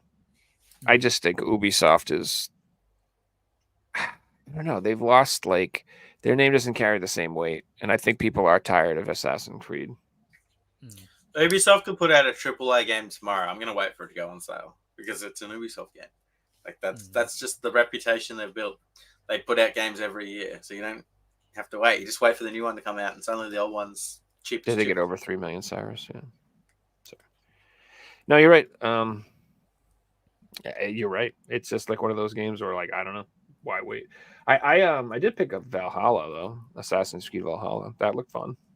Valhalla's a great game. You can put 300 hours into that. Like, it's really good, but really long. Like, it's definitely padded out a lot. Like, I made the mistake of like getting burnt out on all the side stuff and putting like 20, 30 hours into it. I'm like, oh, hang on, this isn't ending anytime soon. So, but yeah, it's a really solid game though. But then it comes back to the whole like value for money. You can't argue that game isn't giving you value for money. It's almost like people are complaining that it's got too much content. I'm sure there's people out there that's the only game that they own, and they're having a great time playing it.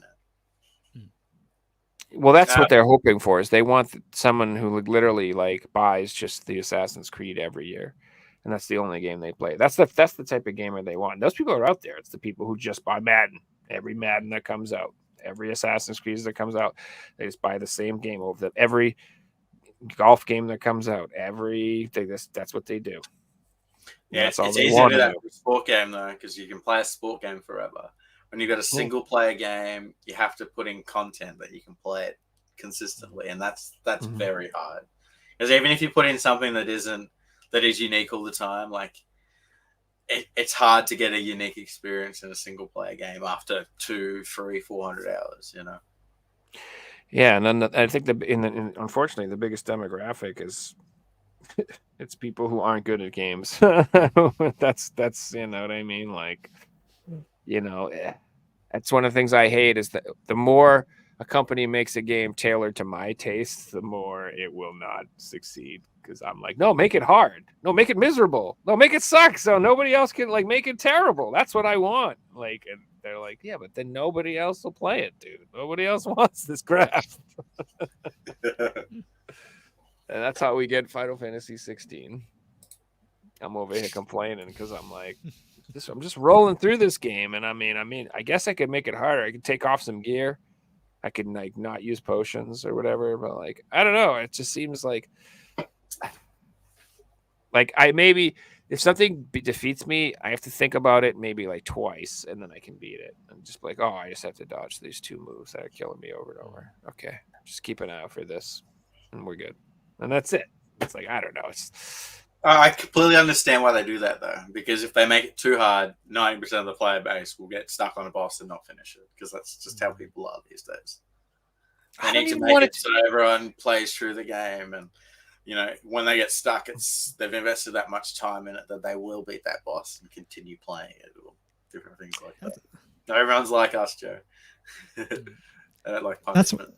That's why I thought it was such an odd move that they put the hard mode behind finishing the game. Like the odds of that you want to go through, and especially a game of that length as well. Like, you want to play it hard right from the get-go. And if it's not like, if you're like, oh, this is too hard, restart it, in an easier difficulty. But like to hide it behind the full game completion was a very odd move to me. So yeah, it was It's a a bit of thing a that's weird happened a one. lot in the past, but usually that's reserved for smaller games that you can beat in a few hours. That, when you do beat it, you've got the skills to play hard mode and different things like that. But yeah, I'm the type of person that if I've sunk 100 hours into a JRPG, there's no way I'm replaying it again for basically the same experience. Just a few more enemies here and there, or a little bit more health on the boss. But it's harder and less fun. Yeah, but you'd be better skilled at that point, so it wouldn't be harder and less fun. You're just better at the game, It's true. Yeah, and like most of the JRPGs, like you end up with just like the spell rotation that you use, at least the ARPGs, which is why I miss the strategy of the old games. Like I liked being like, oh, this is the dungeon with the poison frogs that are going to cast poison 3 million times. I better stock up on antidotes.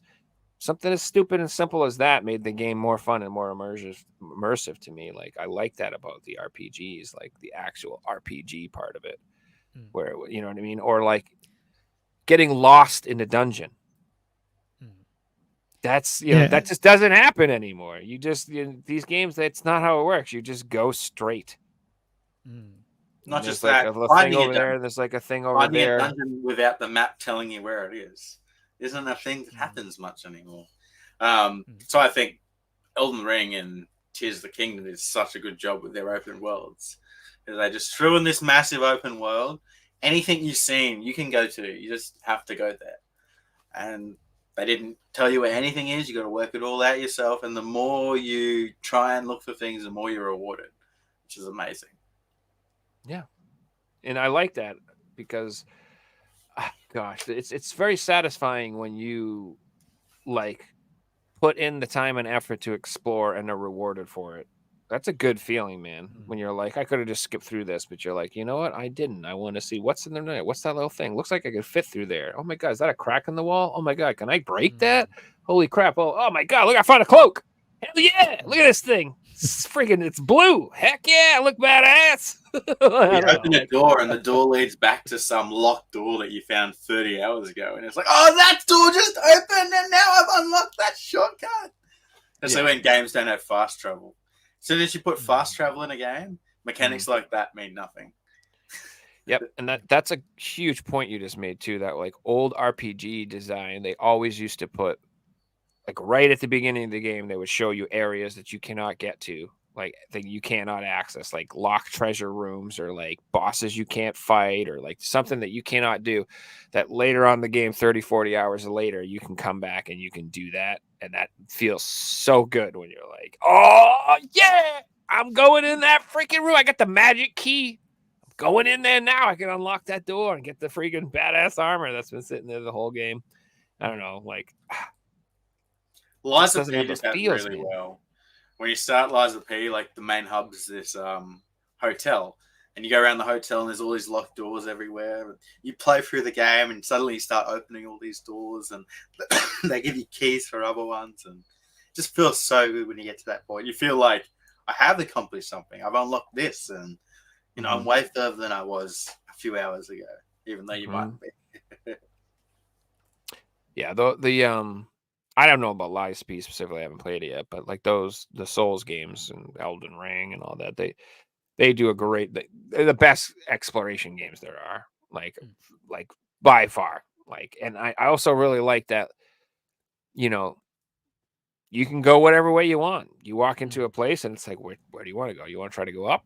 You want to go down the hallway and fight the giant fat dude? Do you want to go down the elevator and fight these dudes? Where do you want to try to go? And you're like, I don't know. Let's try the fat dude. And he whoops my ass. I'm like, all right, let's try downstairs. Let's try it out. Just walking around. And then you may find like a weapon that helps you kill that guy or something like that.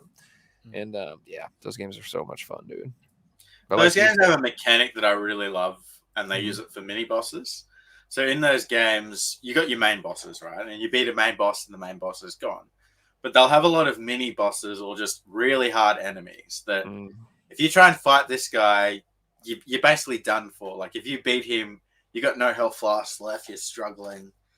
But a lot of these enemies, if you beat them once, they disappear and they're permanently gone. So it gives you that incentive to try and beat that really hard guy, because then you make that part of the level easy and I can run through and get to the boss now without having to fight him. And yeah, I just love doing that. I'll give up, sacrifice it all on these little mini bosses just to beat them, and then make the level better and clear the world of all these mini bosses before I take on the main boss. And yeah, I love it. Yeah, sometimes you have to. Yeah, I can't even tell you how many times in those games, like, my strategy ended up being, just freaking run! Just fucking run! Screw all that! Just get to the boss! Like, that would be I used to have this thing, Joe, where I would not be happy with a level until I killed every single person in that level, because there might be one item that I missed from someone dropping something, and I'd have to do it with every Souls game I played. Every enemy has to be killed at least once. You should look into becoming an executioner. You'd be thorough. You'd be a good job for you. Like, we need 10 people killed today. Figsy's like, well, I'm not stopping until all 10 are roasted. Only 10? There's 12 in this room. I know. What about him? He looks guilty. Put him in the chair. What you do, mate? You cheating on your wife? Get in there. That's good. Sorry. I appreciate that completionist attitude.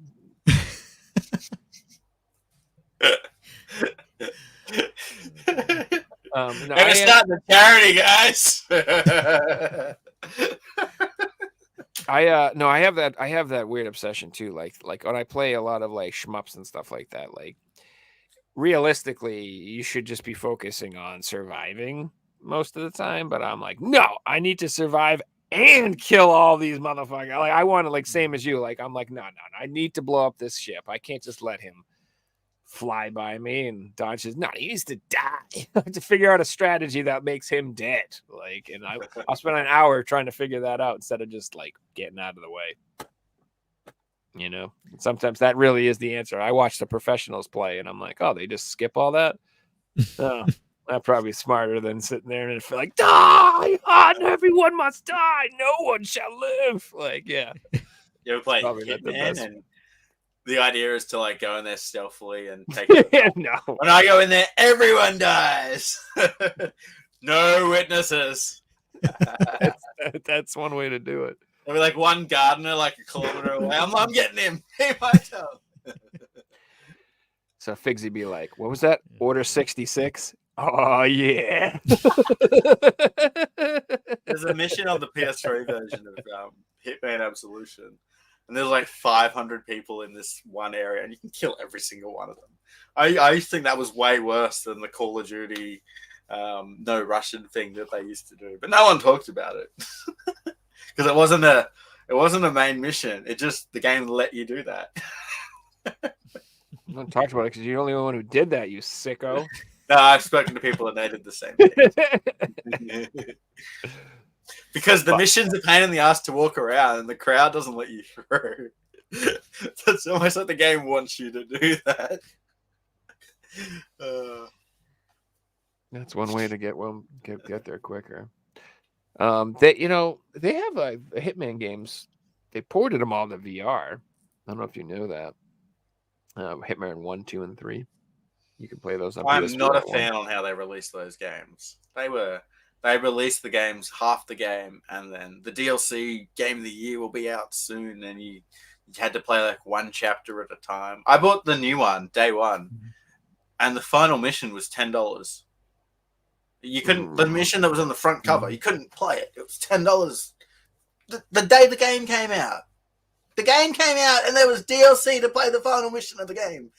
Like, I paid full price for this shit.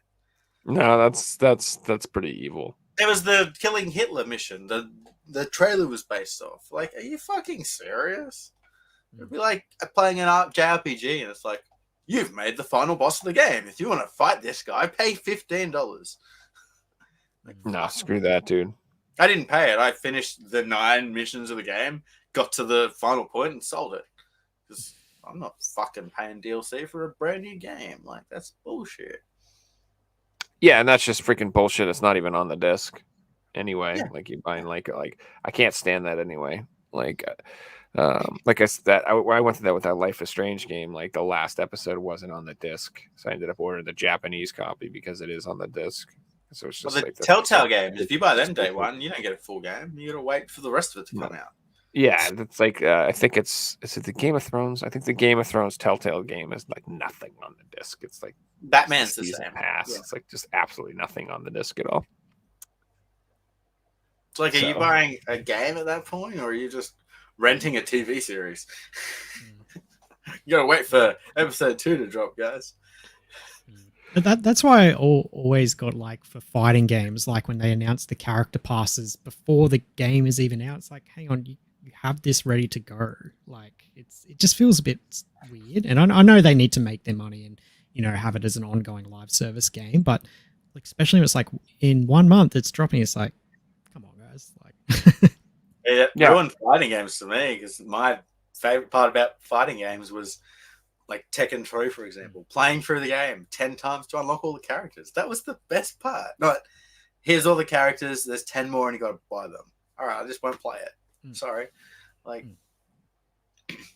Dude, it's like 70 to the game, and I think it's like 100 for the season pass for just the first year. For just the first year. And like, I think they do like 4 characters a year or some shit like that. So you're paying like $25 per character. And that's just for the first year. And so let's say they do like 2 or 3 season passes. I'm like, you're talking like $400 on this game. I'm sorry, am I getting $400 worth of entertainment out of this game? I don't know, man. I could buy a lot of games for $300-$400, dude. I could wait till a Steam sale goes down and goddamn, can I buy a lot of games for $300-$400? You know what I mean? Like, I don't know. That's just see, these companies don't want people like us who play their games. They want someone who is going to live in their game for the next play just that 2, game. Yeah, 3 years. Like, that's their game. And $30 for this thing I spend 3,000 hours on? Perfect. Like, you know, you can justify that. Like, I pay for GeoGuessr, and in my head, it's like $3 a month. I'm like, oh, I play it 12 hours a day. Like, that makes, of course, that makes sense. But for someone who plays it once a month, it doesn't make any sense, you know. Just wants to try it or come along here. So, like, they're really going to alienate their player bases in doing this. And it's throughout all games these days. Like, if you check out Fortnite, it's got a season pass. If you check out Call of Duty, I'm sure there's got a season pass. I heard that Overwatch had 2 season passes running at once. Overwatch 2. What?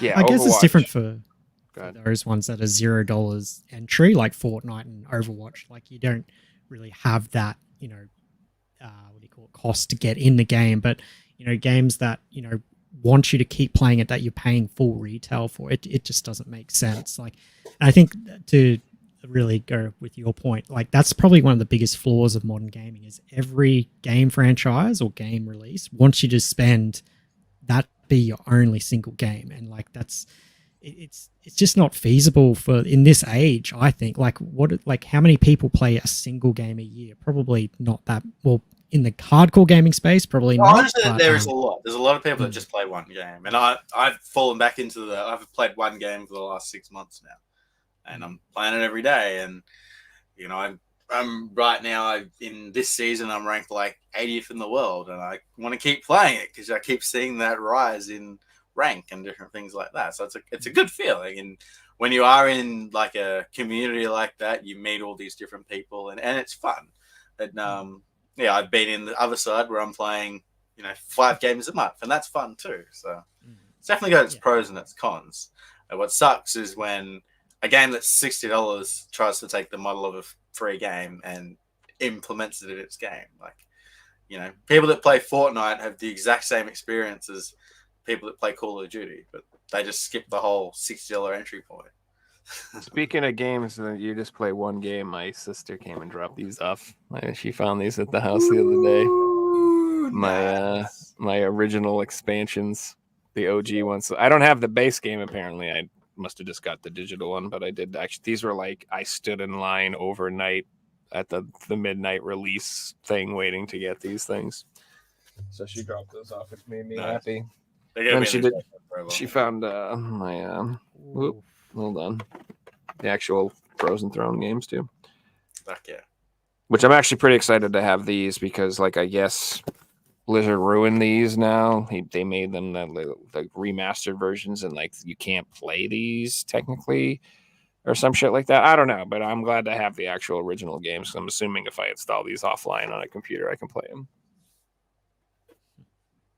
Anyway. Sorry, just speaking of games that I'm like, oh, you want a game that you never stop playing? I have. That's this one. I stand corrected. So I've been down that road where like I've been that guy who wanted the one game that never ended. But after a few years of doing that, like all it did is give me a massive sense of loss and like waste of time because I'm just like, oh, damn, dude, I could have played 1,000 different games, or God knows, just done something else with my time. I don't know, like it's almost like you have to become a content creator if you're going to spend that much time. Like, you know, I'm spending all this time, but in my head, I'm like, I can now make good content, and a lot of people want to watch it because it's like top tier content of the games and different things like that. Well, that's where I'm so stupid. I was in like a US top 50 freaking Warcraft guild, and I should have been streaming that crap. But like, it was like back then, like we were always going for server firsts and stuff like that. And so like, we didn't want people to be copying our strategies and stealing our ideas and stuff to try to steal kills from us. So like, they didn't want us to like, my guild, like didn't really like want us streaming while we were doing, you know, attempts. So we could have streamed after we got the kills and we're just doing our regular weekly clears or whatever. They probably wouldn't have cared, but I don't know. It was also just my computer was always a goddamn potato. I was playing like on a laptop most of the time. Like I couldn't have freaking streamed. You know, it would have just not conducive. But if you could have went back and you knew you were going to sink 10,000 hours in, it would have been so much better to just sit there. I had some like top 10 world parses for a little while on some fights. So yeah, people would have been interested in what I was doing. Yeah, I also had the legendary freaking staff. Like I'm like the only boomkin in the world who had one, so it was pretty nice. like most boomkins did not get one of those as fast as I did. I was like the third or fourth person in the guild because I was an officer and I was like always there. Nice. Yeah, everybody else, it was mages and warlocks got those things forever. Like the space chickens were way down on the list.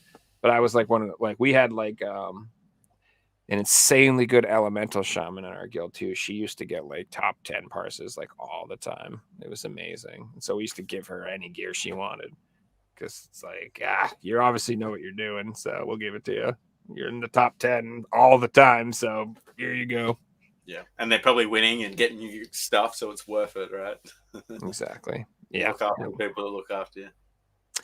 Yeah, you do. You want to. So believe it or not, like, you think having like gear go to all the tanks and the healers is the smart thing to do. It's really not. In World of Warcraft, it was actually about gearing the hell out of your DPS.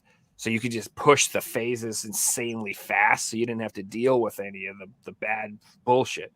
So the idea is that like there was always like one phase in every fight that would give you like tons of trouble. So if you just DPS the hell out of that phase and like blew your bloodlust, you could just skip it. And so that was ultimately like how most fights worked, is you would just find like which is the worst part of the fight, and then all we got to do is figure out the other parts. And then we get to this part, everybody just stand still and blow all your cooldowns and freaking melt his face. Oh God, we don't want to have any meteors come out. Just kill him. And so once we figured out, if you could push him in a minute and you could skip this whole phase, you could beat the fight pretty easily. That type of stuff. Nice. So But that's all about teamwork and everyone doing it together, and trial and error the first few times. And the strategies would be like, we're all standing in one spot and there's this little tiny pinpoint you can stand on. If you stand anywhere else, you kill everybody. So don't fuck up, and that would be the strategy. Like, hey, you could kill everybody if you screwed up. So it was just like constant. The like, amount of effort that went into planning these things, like wars haven't been fought with the effort that went into some of these things. Oh man, this blood, sweat, and tears, and the yelling, and the screaming, and the shame, and the shame. Did you blow up the raid again? Yes, I'm so sorry. No. My little brother came in the room and he was throwing stuff at me. My dad was yelling, I don't want to hear it. You're out. Go sit. Think about what you've done. On that note, Joe, we might call that one a show. Thanks so much for coming on, man. Once again, let us know your social media so everyone can go and check you out. What's the link again? Yeah, no, thanks guys for having me on. It's been really good. So yeah, my username is just Hpok Gaming on pretty much YouTube, Instagram, Facebook, TikTok, all that jazz. So yeah, really appreciate anyone checks out the stuff, and yeah. But yeah, thank you again for having me on. It's been really cool. No, it was a blast. Thanks for It's coming always on. good to have another Aussie on here. We gotta stick together, right? Yeah, exactly. Sweet. Oh, thanks for watching, everyone. We'll see you guys on the next one, first Friday, wherever you are in the world. Have a good one. Peace. Night, everybody.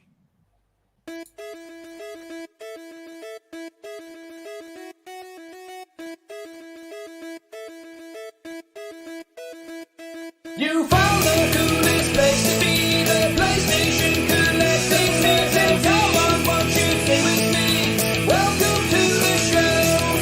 Gather round the boys and girls, collectors from around the world, and show the people what they need to know. Welcome to the show. Gonna talk to guests, only got the best. Gonna put their knowledge to the test. Gonna laugh at needs, gonna live the dream, gonna show you things you've never seen. Gonna sing a song to the break of dawn. Gonna rock this party all night long. So come on everybody, let me see you dance. Get yourself ready, you got one more chance.